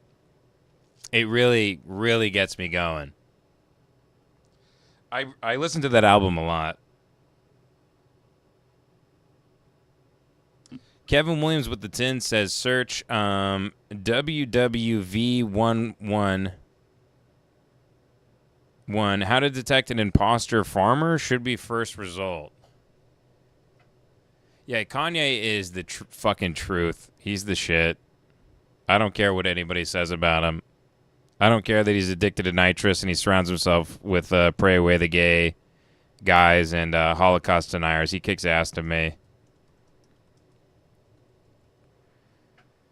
Even if, by the way, even if you approve of like Fuentes' message and stuff and you co-sign everything he says, how do you compartmentalize him being a big fag? Like, even if you're like, oh, I thank God he's saying this and that, it's like, yeah, but the man's a fruit. He's a goddamn cum hunter. You can't find a better God? Okay, it's got to be this. First result. Okay, here we go. Yeah, it's wet back there. We're just old locals. We've been here since like the. Holy shit! Deep back there, but we can go look at. Oh no, it's fine. Holy shit! Oh, what kind of dogs do you have? Dude, Wally didn't even go far enough. Really, Wally is it's like a utopia. It's not dystopian at all. Look at this. Imagine this accelerated 150 years into the future Pixar. It's so much worse than you think. Oh yeah, because is it flooding like this? People are starting to look like they were created by Sid from Toy Story. Everybody's starting to look like one of those toys under his bed. Yeah, it's just been wet. Yeah. And what are you guys putting in over here? Pipeline? We work with pipe. We do like erosion control. Yeah, irrigation company. Yeah. Did he blow off his arms and legs? Yeah. With tannerite? This has to be a tannerite guy, right? We're just old locals. We've been here since like the. It's probably knee deep back there, but we can go look at. Oh no, it's fine. I can show you this one. Oh, what kind of dogs do you have? St. Bernard. Yeah. Oh yeah, because is it flooding like this normally? Yeah. So is this someone that's trying to get? I'm guessing. Is this someone that's trying to get like tax exempt? And what are you guys putting in over? Trying to get tax exempt, but they're clearly just they want the money. Is that what's going on here? It says Ohio Farm Bureau was hijacked in 1999 by Jeffrey Epstein, who was set up as an agent with numerous. Look at the description here. Ohio Farmer Bureau was hijacked in 1999 by Jeffrey Epstein, who was set up as an agent with numerous aliases. I buy that. The head of Victoria's Secret, what's his name? Who was that? Who was that CEO? I've talked to young Jamie about this extensively. I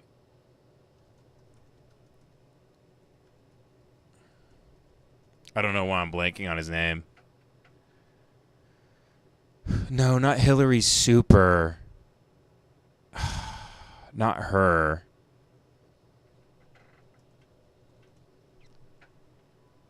Everybody knows. He's the billionaire. Yeah, Les Wexner. God, I feel like a fucking moron for blanking on his name. Les Wexner. I'll show you Les Wexner's house.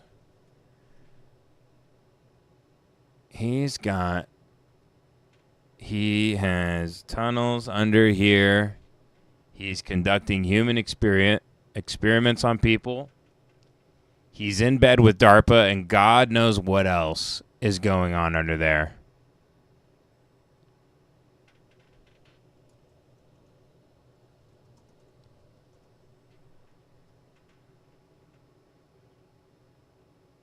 I think they're cloning people. Whatever they're doing, it's worse than having sex with underage people. It's fucking creepy.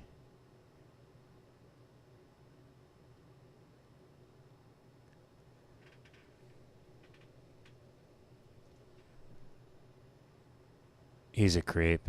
He's an absolute creep.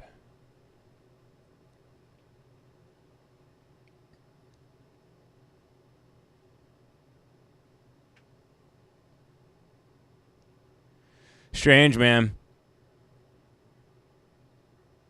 Strange. He's a very, very bad man. He's a very bad man. He's possessed by the devil. He's possessed by an ancient evil. RWP with the $4.99 says, search the Carolina Brogue Outer Banks vocabulary. I'd send $10, but I'm broke and not black, so the government won't give me food stamps or EBT. Damn. Sorry to hear that, RWP. The Carolina Brogue Outer Banks.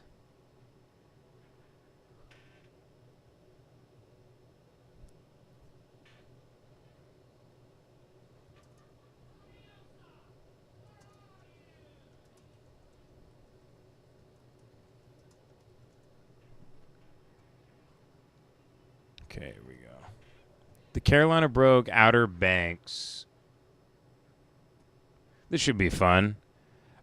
Who knows what their vocabulary is, but I'm sure it's safe for YouTube. What is it? It is great when a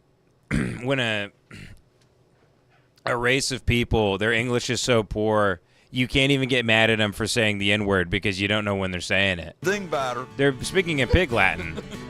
You're really not a bad person, but just an outsider that comes in and ask you where the lighthouse is, or when he's standing right in front of it, or point out over the Pamlico sign and say, is this the Atlantic Ocean? What time does the 4 o'clock ferry leave? That's a core sound word, I think. That's what James Barry says. I basically seen a lot of them that way, kind of. There are dingbatters and then there are dingbatters. Yes, there's real ones, And then there are there's ones that blank, you blank just, dingbatters. yeah. This is a dingbatter. He married a down east woman. East woman. He married a down east woman. He's from Kenosha, Wisconsin. Now this is what Guys, give it up for Kenosha real quick. Give it up for Kenosha. They're holding it down. They're exonerating young men that execute pedophiles in the street. Give it up for Kenosha. Give it up for Kenosha. They let fat teens blow pedophiles' heads off. Give it up for them. Anybody from Kenosha, I'll buy you dinner. A dingbatter. Yeah. A damn dingbatter. I've been here before he was born. It doesn't matter. Ever since I can remember, somebody not from here was called a dingbatter. Or a dit dot, or a woodser. People not from here was called woodsers too. And I asked Daddy one time, I remember when I was young, I said, Daddy, what does Charlie call that crowd, woodsers? That was his daddy. He said, well, that's somebody from inland, not from the the banks and around the water. And that's what the old folks used to call them, woodsers. You get out here and they work you too hard, any kind of thing like that. Been mamacked to death over my whole life.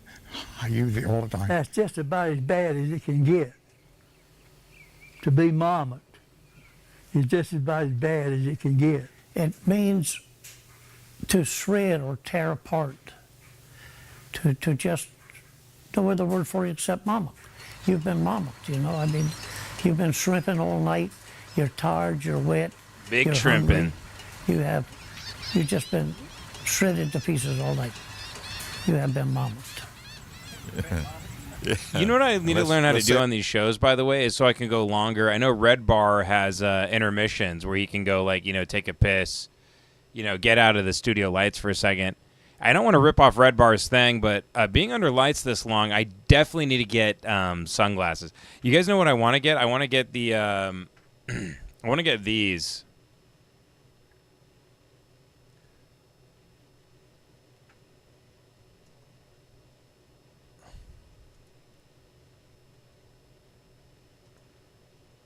I forget the name of the player on the Dodgers. I love watching him. He's a great pitcher.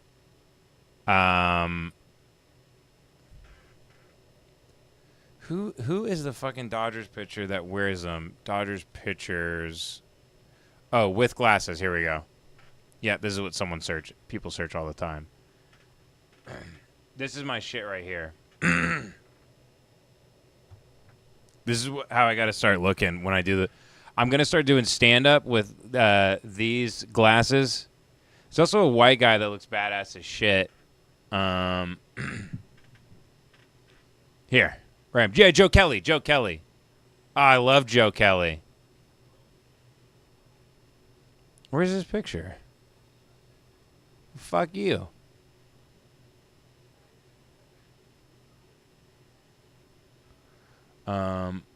Yeah, I love Joe Kelly. Joe Kelly kicks ass. I'm gonna cop that look, dude. That's a sick look. This kind of kicks ass too. Go full Bubbles. Full Trailer Park Boys. Yeah, Joe Kelly kicks ass. I need to get some glasses like that you know, because I'm assuming those block the sun as well. Come to think of it, pitchers don't wear sunglasses a lot, but it's got to block. It's got to block some of the studio lights. I have a spotlight on me that's bright as hell that I'm diffusing a little bit with a piece of like plastic paper I found, which is unfortunate because you don't want to diffuse it because then it spreads. But it's so fucking bright, this spotlight, and there's no way to turn it down. But if I had a normal light over there, it would just everything would be lit up and it would look like shit. You can see the reflection here behind me. I tried to line it up with this piece of wood, and it ends up kind of looking like a moon or a sun or whatever. Oh, shit, you can't see me. Right here. This right here. It looks like a moon or a sun, but it's just the reflection of my spotlight I put on the ceiling over here. I should have found a spotlight that's dimmable. I wasn't thinking. After a certain point, it's pretty fucking disorienting to look into because it's right above my big monitor over here. Actually, I probably should buy one because it might be Would it damage my eyes? Surely not, right? This is like when you do stand-up, lights are this fucking bright in your eyes. I guess it is what it is. Boom, boom, boom, boom. Boom, boom, boom, boom. Oh, yeah. Back to the, let's go back to the video. Set on the Pizer. Porch. Let's set on the Pizer. Come on, guys, get to the special word. That's a porch that goes around the house. I think they sit out on the Pizer. Yeah, the real name's porch. We call it Pizer. Well, them older people, I think some of them are worse than others, but they call it Pizer. Going to sit on the Pizer. It's Piazza is the right name, you know. But we always call them Pizers. They say how hot the weather is, Cam, and it made it moderate. I'm probably going to start using ding batter. It means more added oil, water like oil on it, see? Slick cam, that's when there's no wind whatsoever. Like you go out there to look on that water and it's perfectly slick. There's no movement, but slick calming, there's nothing moving. Dead slick cam. Cam. A slick cam is, that is a Jew that has moved into the neighborhood. It's a man of Jewish ethnicity that is trying to get one over on you down at the swap meet. It means calm. Slick on the water. It means snake or it means Jew. My daddy used to use that word when he was talking about snakes or Jews. Slick cam. Yeah. Grab that mark right there. Anything that maybe that you're building and it's supposed to be level and it's supposed to be true and it's supposed to be square and something didn't work out right, it's whopper jawed. Whopper jawed, yeah, that's right. You're building a boat and she ain't just right, she whopper jawed it. Something's not true, you know, if it's out of shape, it'd be whopper jawed. Drawing was cuss word, y'all right, when we were growing up. Nobody else used it, but just the people here. And I don't think to this day anybody's ever known what it meant. Yeah, but I think I know, but I'll tell you this, I had an 8th grade English teacher that if she caught you saying it, she'd make you write it 1,000 times, but yet you didn't know how to spell it. But drawing was like, well, I know what drawing is when I say it. But let me see if I can explain it to you. Drawing would be like, it's not real, or you're not telling the truth, or Okay. they stretch it. You'll go dry. Okay, someone. Somebody would be sitting there and start talking, telling a tale or something, and they didn't believe it or something. They said, drawing. That ain't right. There ain't no way that that's right. They're drawing. It's like you're calling somebody's bluff, you know, drawing. I know you're not. Yeah, I've heard that said a million times, drawing. I heard that so many times down at the bank when I'm trying to get a loan, and they tell me the interest rate's too high. Or they tell me that's what the interest rates is, and even though I got a credit score of 550, I say drime. And I point my finger at his big crooked nose, and I say drime. I don't even think that's in the English language. Drawing. Here we go. Let's go down here. Cut back to me. Lance Goodthrust with the 2 says, any good newer conspiracy recommendations? Yeah, how about Haitians eating cats?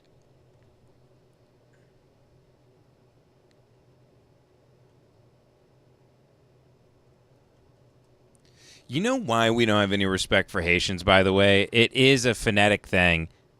Haitian, it's just the spelling, it's just too close to Martian. It really is. It really, it's too damn close. It's way too damn close. Don't wave at me, you sorry fucking sand. There was Haitians in a white van driving around the neighborhood. I've seen a clip of that collecting guy. cats, skinning them and eating them. In my opinion, they're worthless. Bunch of worthless fucking sands. They're getting thousands of dollars Let's in hear them government out. assistance. Even the cash assistance cards. They're calling them the magic money cards because they Ooh. never run out. Man, they're nothing but a So headache. All they're doing is they are magic. They make your cat disappear, and they get money from the gov. raising our rent and our tax. By the way, just real quick, I'm going to cut back. Shout out Parallel Particle with 100. Holy shit. Parallel Particle, I love you. I love you. You can come to my house. You can make out with my wife. You can't fuck her. You can make out with my wife. You can eat food out of my fridge. You can shit in my toilets. You don't even have to flush. God bless you. Thank you for the 100. Give it up for Parallel Particle. Let him hear it. Go follow his channel. I don't know if he has anything going on, but God damn. Thank you, man. That will never stop blowing my mind. God bless you.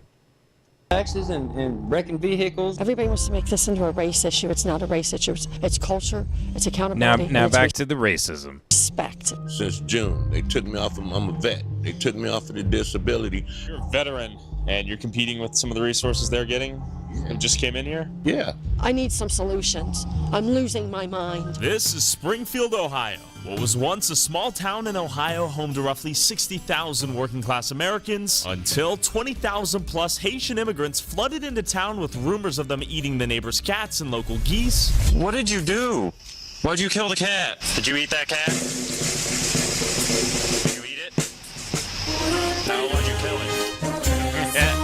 Folks, it looks real to me. The people that came in, they're eating the cats. They're eating the pets. And causing car accidents left and right, and driving locals out of their homes by paying above Why are market they all in rental Springfield? prices with welfare subsidized by the American taxpayer. Are these Haitians eating cats? How did they travel 2,000 plus miles from this looks Haiti like if all this the is way real, to it looks like a Ohio? And fucking do the nightmare. locals and their new Haitian But I mean, neighbors get you know, along? I pulled miles from Haiti all the way to the Ohio. whites And do the are locals look. You guys got to start doing push-ups. You got to start taking omega-3s. You got to start drinking water. And you got to stop gooning so much that, you get chameleon eyes. It's time to, if you really want to go to war with these people, you got to be able to outrun them. This ain't up to snuff. I don't want to talk to you, and I don't want to talk to a Haitian immigrant either. I don't want to talk to that lady who was opening her mouth to show us that there was no fur ball. This is really fucked. This is retard versus retard right here. I didn't realize that. I thought that I'd see some nice young families, but Springfield is being taken over because you people are This is the opposition right here. And their new Haitian neighbors get along. I pulled up to Springfield myself to see if this was real. Now, or it doesn't make it overblown right, fake news. but, you know. A lot of this is alleged because I truly don't know what's going on, and neither does Twitter. Twitter is relying off of a few images and a few Reddit You forget threads, how bad the and country there are really rumors is. I that mean, you read Haitians are about it, taking but neighbors' cats and when you eating actually them. drive through the Midwest are and you from see Haiti this by shit, chance? it's Does everyone get along here in Springfield? harrowing. Yes. Good? Good. Motherfuckers are worthless. Bunch of worthless sand. Yeah. When did the Haitian neighbors come and move here? I'm going to say probably 5 months ago. Okay. I spoke to a few of them in French. They're everywhere. They're up there. Don't wave at Nice. me, you sorry f***ing sand. I tell them like it is. Man, I don't like them. I don't like them, and I want them to know I don't like them. Pack up and move back to Haitieville, where the f*** you're from. Why did you come here to Springfield? In Springfield, pour me venir travailler, pour me chercher une vie meilleure. Moi, c'est haïtien. Okay. Raison ça que je Springfield. Okay. Do you plan on living here for much longer? Yeah. Yeah. I heard there were rumors of Haitians eating the neighbor's cats and a Canadian goose. Is that true or completely false? Non, No? non, même pas. Je ne Okay. vais pas au courant de ça. Okay. Je ne vais pas dire mais je ne vais pas au courant. Et tout, je ne vais pas quoi ça tout. Okay. Pas quoi ça tout. Peut-être qu'il doit avoir un problème d'éducation qui fait faire ça, mais pas quoi. C'est vraiment difficile pour ça t'arriver. Okay. We've lost a whole bunch of cats. There was a van pulled over that had over 100 cats in it. With the Anecdotally so Haitians, they far. said they was eating them. Actually? Yeah. Not fake news. Not fake news. A van was collecting cats and eating them. I watched it happen, yeah. Watched them get pulled over with the cats and admit to the police that they was eating them. You're not joshing with me. No, I'm almost 50 years old, buddy. No. You don't mess around. No. Twitter is saying the Haitians are eating cats and can't drive. Is that true? Unfortunately, that guy does look like a big liar. Look at him. No, I'm almost 50 Look, he's smiling as he says it. He knows he's just trying to stir the shit years old, pot. buddy. Is that true? True or no? No. No? Okay. I believe it. Like, I've heard rumors about them taking the geese and killing them and eating them. So This is a race I war. try to This is an unprecedented race war, and suddenly I'm so excited once again to follow a cultural event, to follow the hot topic of the day. I'm all in. Like I said, I've already stated my perspective on it. It's funnier to believe that they're eating cats, so that's what I'm going with. God damn, this rules. Fuck, this is so funny. This is so funny. They dropped off it looks like they dropped off like 20,000 Haitian immigrants in Springfield, Illinois, which I think is a town of like 130,000 people. It's not that big. And now it's a race. It kind of, on this small of a scale, it's kind of like if you had a jar of grasshoppers and then you dropped like you dropped like 5 or 6 spiders and scorpions in there, and then you just shook it up just to see what would happen. I mean, these are just experiments that are being conducted on the masses, right? This is George Soros. You know, he's playing a little crane machine game, like at an arcade, where he just picks up a migrant and then just moves it and then just drops it in Springfield, Illinois, and just watches everybody start gyrating and go crazy. It's very funny, too. This guy right here, this is so funny. This guy right here is calling them a sand N-word. 5 months ago. Okay. I spoke. Are you from Haiti by chance? Does everyone get a bunch of 5 months of sand? Yes. Good? Good. Motherfuckers are worthless. Bunch of worthless sand. Yeah. When did the Haitian neighbors come and move here? The sand N-word. He's calling them sand N-words. Oh, that rules. Oh, I gotta get this guy on Lemon Party. He's a new fave of mine. I would love to buy this man and put him on my shelf. Vandal, if you're listening, if you can make that guy, I'll buy 100 of him. Love to take him home with me. Oh shit! I missed a lot of. Did I miss a lot of super chats? I guess I did. A lot just came in. Caleb Webbs with the 5 says, Ben, as someone getting into creating video content, any advice for audio and video? I feel that can make or break your content. Thanks, buddy. It depends on your medium. Podcasting, the audio is obviously going to be the most important. That's what I spent the most money on. I sacrificed a lot of money early with our Patreon to just for the audio. I feel like that can make or break your content. Thanks, buddy. I don't know what you're getting into, but these days both really need to be on point. Then again, you know, like you saw, Nick Ocato's very popular, but he's kind of been grandfathered in because, like, his audio is very bad with his videos. But when you have a thing going for a long time and it's a certain way, and if it's lo-fi and you try to upgrade it, the fan base usually revolts. The way I think about that in terms of a comparison is, like, I don't like... I really prefer the older animation of South Park, and I think it's even funnier the shittier it looks. And the older Simpsons too. I didn't like the Simpsons starting to look too good as well. Sometimes it just lends to a certain sort of warm, like when Rogan switched to that Red Studio and he had like 4K cameras. I didn't like seeing him in 4K. I didn't like seeing the huge follicles in his nose. I didn't like seeing those fucking craters and shit.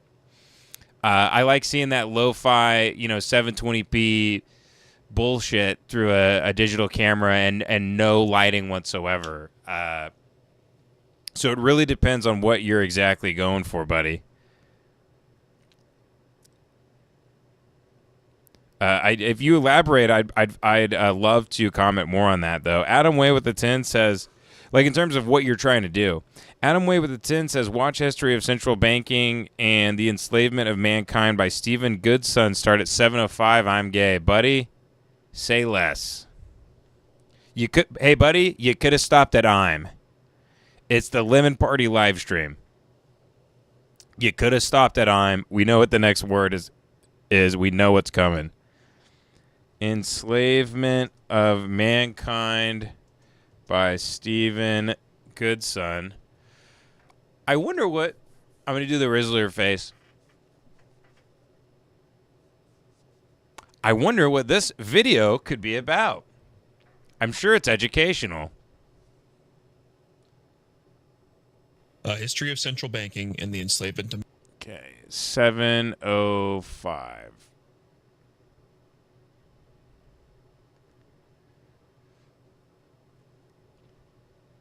They keep deleting this video as the top comment.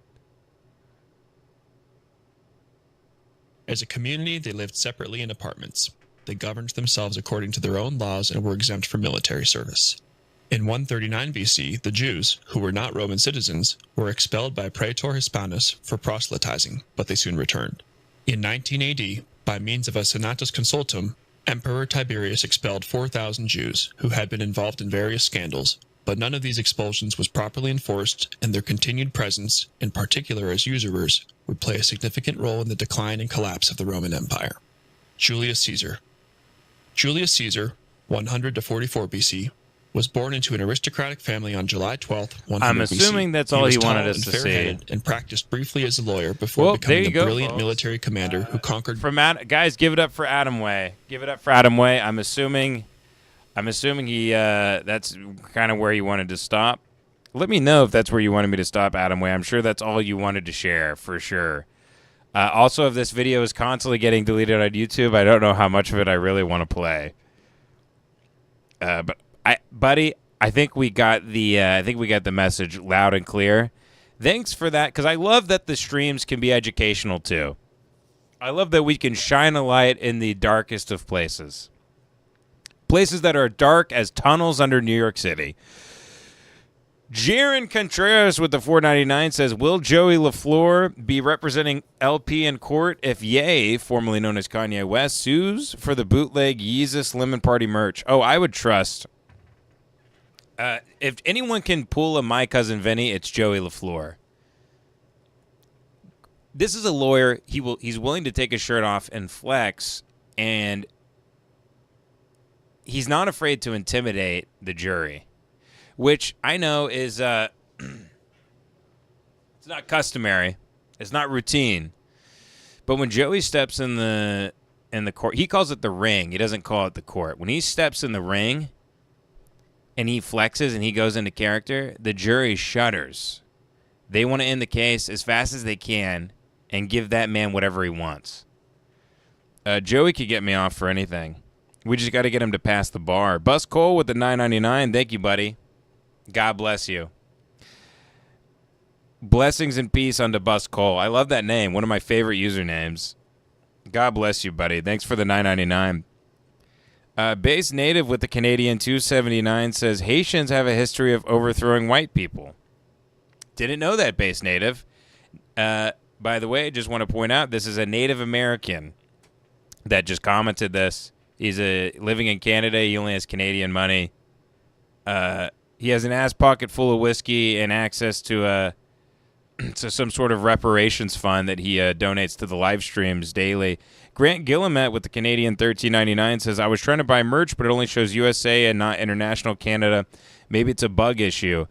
No, I've been talking to Jace about that. Hopefully we can get our merch people to figure that out. We have a whole team of them doing it now, and they're working their asses off to get everybody's stuff out the door ASAP. Watch Everybody Hates Chris, Joey Caruso Moment Season 1, the Nostalgia Guy.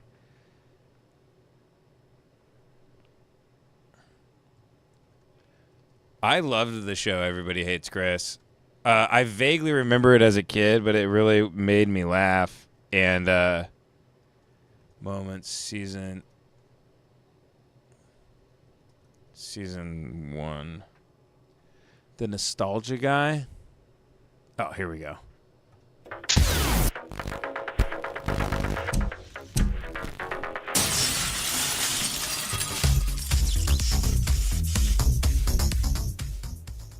Welcome back, Boom Boom. I guess your dreams were your ticket out. I was surprised how well things were going for me, but that wasn't the only surprise I got. Also securing their position as candidates are Joey Caruso and his new vice presidential running mate, Greg Williger.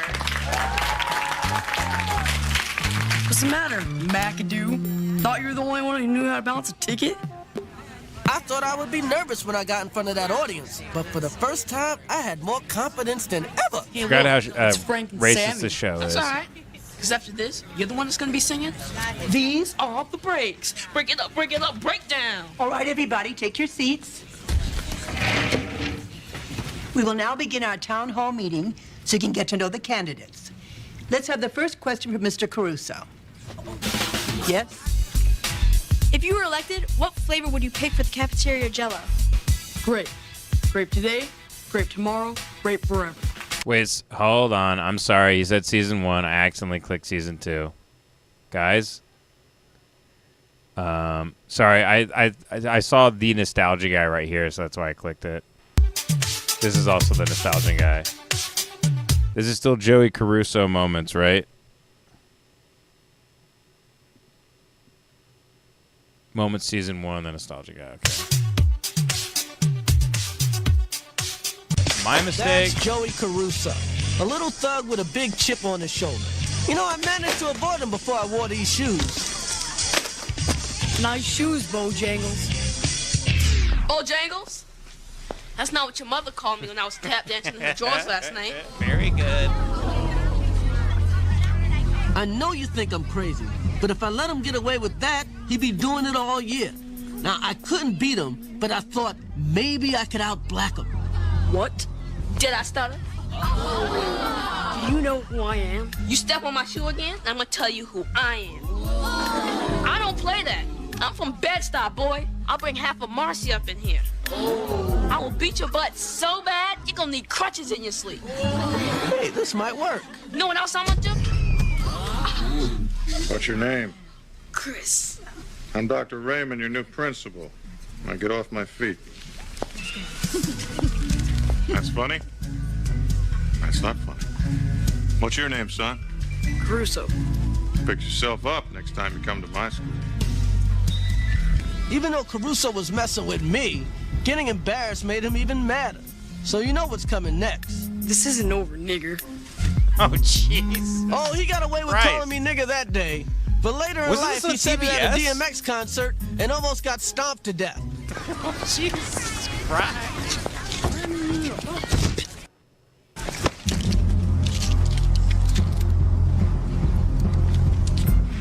Give me back my bus pass. You want it? Sticky glue.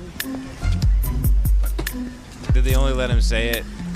Okay, that's After school. the writing there is fairly unbelievable. Like he would have to not call him the N-word hard R around another white principal. Satchmo. Oh God. After school. Oh God. After school. Satchmo. This is good. I'm learning about some new slurs that I've actually forgot about. That's amazing. This is crazy. This is education. Man, it's a school fight. School This fights is only as last a minute. educational as the Somebody always Jewish comes banking racing video up. we just All I have watched. to do is get in the first punch. This is a good one. Somebody has stopped it.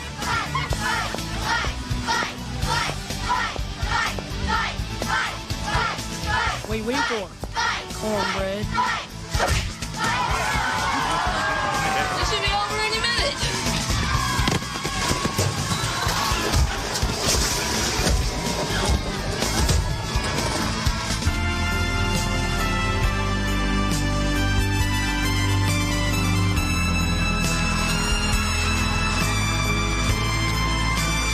They didn't need to do that cutaway with the rows and shit. That was retarded.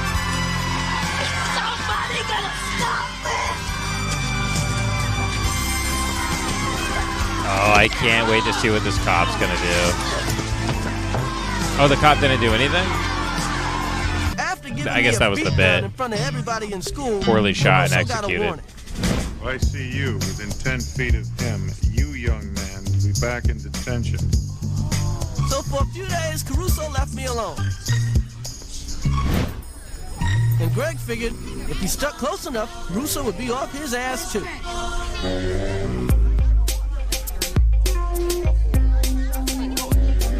Man, that's Hey, Greg. The only group I fit in with were the nerds. So baby, hey, give it back. What'd he say that for? yeah. Hey, Chris. That was the first time Caruso ever said my name. Good luck with the game tomorrow. Good luck finding an axe to go with that shirt. Nice game, Raj. One chance you have to make yourself useful, and you blew it. I'd punch you if you didn't sting so bad. Hey, Diller. God damn it. Yeah, it rules. That's really good shit right there. That's some of that top shelf shit. Don't remember watching this on TV growing up and hearing the N-word hard R, but then again, if I did hear it back then, it wouldn't have registered to me as an abnormality. Did not know the N-word was a bad word for a very, very, very long time. I considered it a word. In my head, I was like, well, they say it. Is it a bad word? They call themselves that. It seemed like a term of endearment. It seemed like if you wanted to be brotherly and show love, that you, too, would also call them that word. But hey, I'm white, and that's just the outsider perspective. That's how, look, I'm just, God forbid I look at these things rationally. That's what always made sense to me, but hey. I guess I didn't learn any lessons from watching Everybody Hates Chris, actually. I guess I didn't learn maybe the message. Dylan Farnham with the 5 says, taking my daughter for a drive to sleep her. Can't talk about Haitians next week if you want. Tutored/befriended a Sudanese lost boy. Can talk skins too. Well, Dylan, we want to stay on YouTube. I don't know if I can go around. We can just talk about skinheads for a while, but let's talk about the. We can have you on. We'll do like let's do like 20 minutes or something, and you give your anecdotal experience with the Haitian girl that you almost married, why you didn't marry her, and I want to, because we're trying to do journalism on this show too. We did the thing with World War II and Hitler and everything. I would love to know if there's any credence to them eating cats, dogs, and pets. Lance Gutros with the 2 says, Ben, you got to have the Savages guy on the 100th. Who's the Savages guy? Who's that? I don't know who that is, Lance. Rat's Nest with the 2 says Jason Moore Blue. Very good. RWP with the 2 says, how dare you skip my comment alluding to the N-word? What comment, RWP? Did I skip it? I'm scrolling back up. Oh, dingbatter reminds me of your favorite word. Yes, very good. Very, very good. All right, guys, we're going to go in for the stretch here. We're going to do another half hour to round out the stream. I have to piss really quick, so let me I'll cue something up that you can watch as fucking cunt. God damn it. Damn it.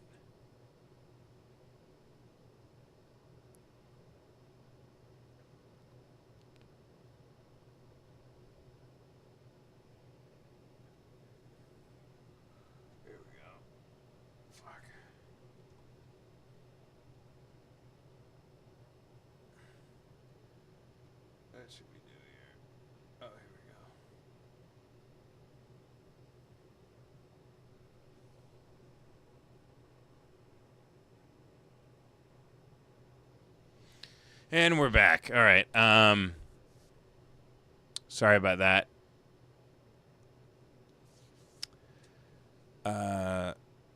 Let me find something. I'm going to cue it up.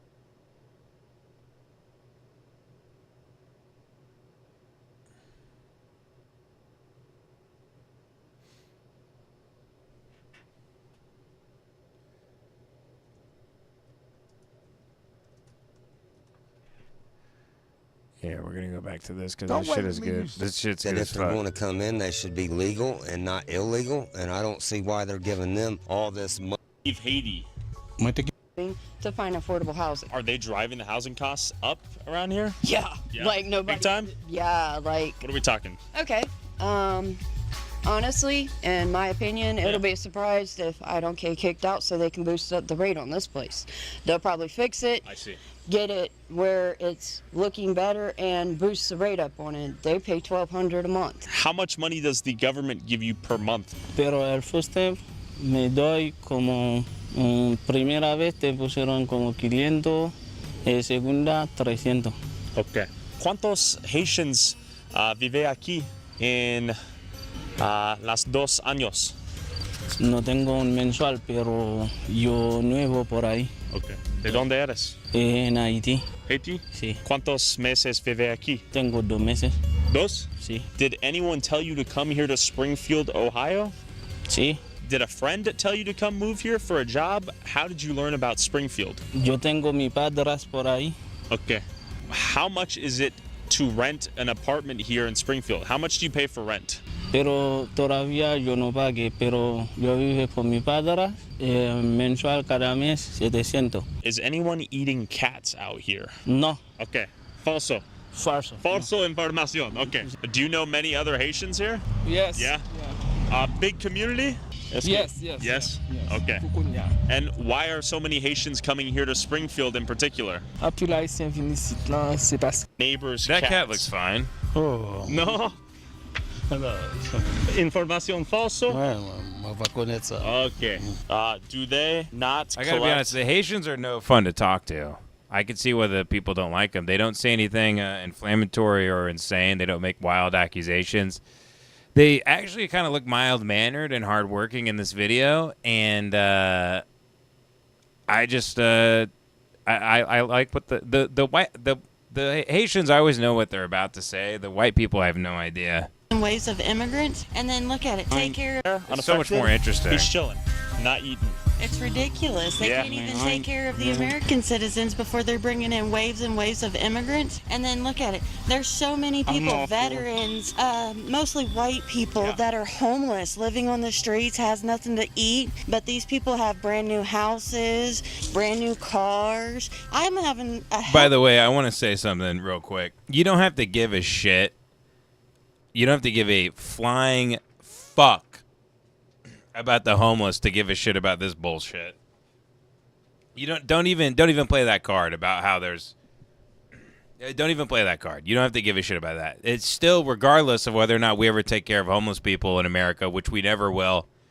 And the problem will only get worse and worse until I think the government will probably introduce some form of euthanasia, probably behind closed doors, some sort of system of private prisons where there's big walls and, they have spring cleaning. Every May, it seems you see on the news that they have an overpopulation problem in the private prisons, that they can't build them fast enough. These things are every abandoned IKEA, because people will become too fat for furniture, and then IKEAs will start becoming abandoned because we'll think anything that's is Swedish is owned by is the queer agenda, and also people can't fit in the chairs anymore. The IKEAs will become abandoned. They'll be turned into private prisons, and from there, all the homeless people will be hurtled in there. I'm talking like 30, 40 years in the future. And every May, suddenly they won't have a population problem anymore. We're talking about bringing back the hits, the greatest hits. The Fonz is going to be in office. He's going to hit that jukebox. A hit is going to play. He's going to bang the machine or whatever, and what's going to come out but Zyklon B. We're talking mustard gas. We're talking orange fucking... we're talking fucking napalm. We're talking Agent Orange.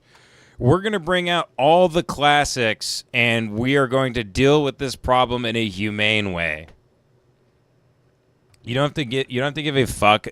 Lady, stop talking about the homeless like you give a shit. It's fine. No one cares about homeless people. It's one of the biggest reasons that the problem isn't alleviated. Only people like Adam Conover and liberals who are very performative typically, really go down and do it, and feed them the bread and stuff. God bless everybody that goes down and helps them at the soup kitchens. Yours will be the kingdom of heaven. But I don't know. I find the whole thing very disgusting, and I don't want to see it. I really don't. Especially in LA, where the problem seems so severe. Yeah, it's really unfortunate what's going on. But this lady, and you can be somewhat ambivalent about the whole problem, especially when it seems hopeless. I think my point of view here is fair. It's fair. Part of you wants to be like Christ-like and really give a shit about it, and the other half of you want the cavalry to come in and mow them down. You want them to pump them full of more lead than a big black train. You want to pump them full of more lead than a pencil factory, if you know what I mean.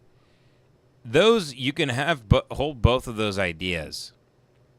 Young says the mind does not oscillate between right and wrong. It oscillates between sense and nonsense, is what he says. So who's to know what idea is sense and which one is nonsense? But this lady, God bless her. Let's see what she has to say about the homeless. Time finding new immigrants. They can't even take care of the American citizens before they're bringing in waves and waves of immigrants. And then look at it. There's so many people, veterans, mostly white people that are homeless, living on the streets, has nothing to eat. But these people have brand new houses, brand new cars. I'm having a hell of a time finding a job because they want the Haitian. They're getting thousands of dollars in government assistance. I worked retail before I lost my job back in April. When I do transactions, I can see what I worked at Flavortown. I had to unclog all the toilets. My arms looked like Popeyes at the end of a 3-month service, and they still fired me. comes across on certain cards. I'm not trying to be nosy. I don't want to know what you get. But when a Haitian comes through and spends $500 in food stamps and still has $5,000 on their food assistance card. $5,000? $5,000. Would you like to know what the Haitians are calling the food assistance cards? Or Tell me. Even the cash assistance cards. They're calling them the magic money cards because they never run out. I'm homeless. I'm jobless. I'm sleeping on friends' couches because I can't get government assistance because I come from the wrong country, apparently. Y'all get along out here or what? We don't socialize with them that much. I mean, they walk up and down the street, they do their own. Okay, we got to flip a quarter right now. Which slurs is this guy not going to say? We might get another hard R here. Let's see. That's it, you know. We keep... How long you lived out here in Springfield? Oh, I've lived in Springfield all my life. I'll be 60 in 2 weeks. When did all the Haitians come in? About 5 years ago. I lived in Springfield my whole life, and I turned 18 in June. Yes, sir. My daddy's going to take me down to the DMV so I can get my learner's permit, finally. Maybe, it's about time. And when they pack, they hit this neighborhood hard. Why? Outrageous rent. They went through, they painted them, cleaned them up a little bit, rent them to them, and they pay the rent. I heard on Twitter that cats are getting kidnapped. Is that true? Yes, my mom You're actually laughing. seen a post on Facebook. Dude, me and Devin need to take a flight down to Springfield to see what's going on. This is fascinating as hell to me, dude. Haitians in a white van driving around the neighborhoods collecting cats. Someone needs to fund our Skinning trip to them Springfield. And eating them. Snyder Park, our actual park. If a Haitian is caught walking the grounds down there, they Hell, can the get little arrested money I because make they're on going merch, down there I just and might they're spend killing that the on going to Canadian geese Springfield. so they can take them home and eat them. I wouldn't be I shouldn't, and I surprised should be because we used to have responsible, a lot of but cats around here. And especially I want to down see here this at with the my end of own the street, eyes. That lady had probably 50 of Is them. it, Now by she's the way, like, is yeah. it real? Does anyone know how the economy works and welfare and everything? Are Haitians really just moving to Springfield, Ohio and getting $5,500 a month? Just that from nowhere? Is that real? And I mean, that lady looks trustworthy. She doesn't look like she's comfortable with a lie living on her lips, I guess but supposed to be their natural I just don't know if that's the real Do you deal think or this not. could come to another American town near you? This come everywhere, man. Yeah. They know the cats. Well, what the hell am I supposed to eat? They eating my dinner. They eating what I had. But them are good cats, and it's going to the Haitians. I want to fry up a little critter, just like anybody else in this goddamn town. But what do I gotta do now? I can't find a cat. The other day, I had to cook a goldfish. I had to eat my own goldfish like an animal. Now, what's that make me? That makes me a cat. That makes me a kitty cat. I'm trying to get the goldfish out of the fishbowl. I used to, every time I saw a cat, I'd run him over in my Dodge Durango. I'd get out and rip the head off like a grenade and throw that to the side and throw it in the bed of my truck. I get home and I pour some of that coconut aminos on it. Because my doctor says I got hypertension. And I let that soak with some garlic. I put that in there with the other cats that I got cooking in my rice cooker. And that's what I eat. But now what do I got now that the Haitians are eating the cats? Hell. The only cat I'm getting around this block is my wife's pussy. And shit, I ain't ever get filled up on any of that damn bullshit. Is the future of America? I hate to say it, but probably so. The Mexicans take it up for the blacks, and the blacks taking it up for the Mexicans is odd. Interesting. My country's going down, and I can't wait till Trump gets back in there. 90% of the auto accidents are Haitian involved. Okay. And I've almost gotten hit by several of them walking because I walk a lot, and they're going the wrong way down one-way streets, and they think they own the streets. And when they got chased out, he hit the curb. When they got chased out, she heard one of them say it, and it was actually in English. Look at them just blasted off. What the fuck? They've knocked down my grandmother's fence. Yeah. That brick wall back there, they've drove into it. They've hit cars around here. I mean, they cannot drive. Whoever's giving them driver's license ought to have theirs taken on. But look, Every time a country moves into another country, talk about we're taking over, that shit leads to war. 100%. Like when you have the old black dudes siding with the old white redneck, All right, and guys. they're talking about joining teams. I'm gonna call it quits today. I think I've read all the super chats. I think we're all done here. Joey is texting me to hurry up because I think they want to go to dinner. But I'll hang out here for a few more minutes. We're wrapping up here. It was a great stream. Had a lot of fun. Sorry I started so late, guys, but I did well more than 2 hours here. Had fun with you all once again. There were no... by the way, can I pat myself on the back for a second? I don't do that very often as a self-hating Jewish Chinese man. But there were no technical difficulties this stream. I fucking killed it. I absolutely killed it. Everything ran smoother than shit. There were no problems with audio. The stream never lost connection. I only clicked on one wrong video, I think. But, of course, you know, you only see comments about you doing such a bad job when you never see a comment that says, hell yeah, everything's working great, Ben kicks ass, I love him. All you see is people that, sometimes I feel like a cat, and I'm entertaining a bunch of devil worshippers from Haiti. That's how I feel. Sometimes I feel like I might be gutted and turned into some sort of effigy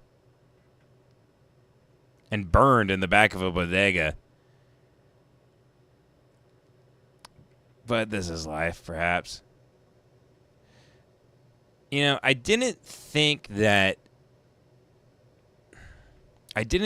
this year would take this kind of turn where there was a conspiracy theory that black people were eating a bunch of cats and getting free money from the government. But here we are, folks. It's been a beautiful year. And I can't wait for next year. Obviously, I'm living in the present right now. I'm sucked in. I'm tuned in. I can't stop. I can't quit this shit. This has got me going for a while. RWP with the $2 says, can't believe you live in L.A., the poet laureate of Texas. Well, now that Larry McMurtry is dead. Yeah, I can't believe I live in L.A. either. I'm not going to be able to stay here long term. There's no way. There's no way I can raise my family here. What's the Dennis Johnson song or the Daniel Johnson song? I was living in the devil town. I was living in the devil town. Didn't know it was the devil town. I was living in a devil town. Didn't know it was a devil town. Oh Lord, it really brings me This down was about Abilene. About the devil town. This was about Abilene, Texas, where he lived. And all my very briefly, he saw the devil in friends were Abilene. Vampires. Didn't know they were vampires. Turns out I was a vampire myself in the devil town. I was living in a devil town. Didn't know it was a devil town. Oh Lord, it really brings me down about the devil town. Folks, that's been the stream. I hope you guys had a good one. Last chat says, from Rat's Nest, tell Joe your favorite comedian is Tank Sinatra. That guy listens to Lemon Party. He's messaged me. He's a nice guy. I'll let him know that. I don't know what the inside joke is here. You guys have your chess clubs and all these other things. I'm often left out of the loop. But God bless you all. Thank you for joining me on this stream, and I'll see you guys Wednesday at 4 p.m. Peace and love. Have a good one. That felt gay. That was gay. That that really sucked my fucking ass. What if I did this? See, now that has Riz. I'm going to start just doing this in pictures because there's more Riz this way. Riz. Anyway, God bless everybody. I'm signing off now. I hope you guys have a wonderful weekend. I hope you find whatever you're looking for. I hope you go out and get what you want. I hope you choose to be, unagreeable and not take no for an answer. When someone tells you to, when someone says that you're gay, fire right back at them. When someone tells you to sit down, you don't sit down. When someone tells you to do something, don't fucking do it. That's how you're finally gonna get what you want out of life. Because you're not gonna take no for an answer, and realize that perfect conditions never present themselves. There never are perfect conditions. You just got to go out there and get it. God bless you all, and happy Friday.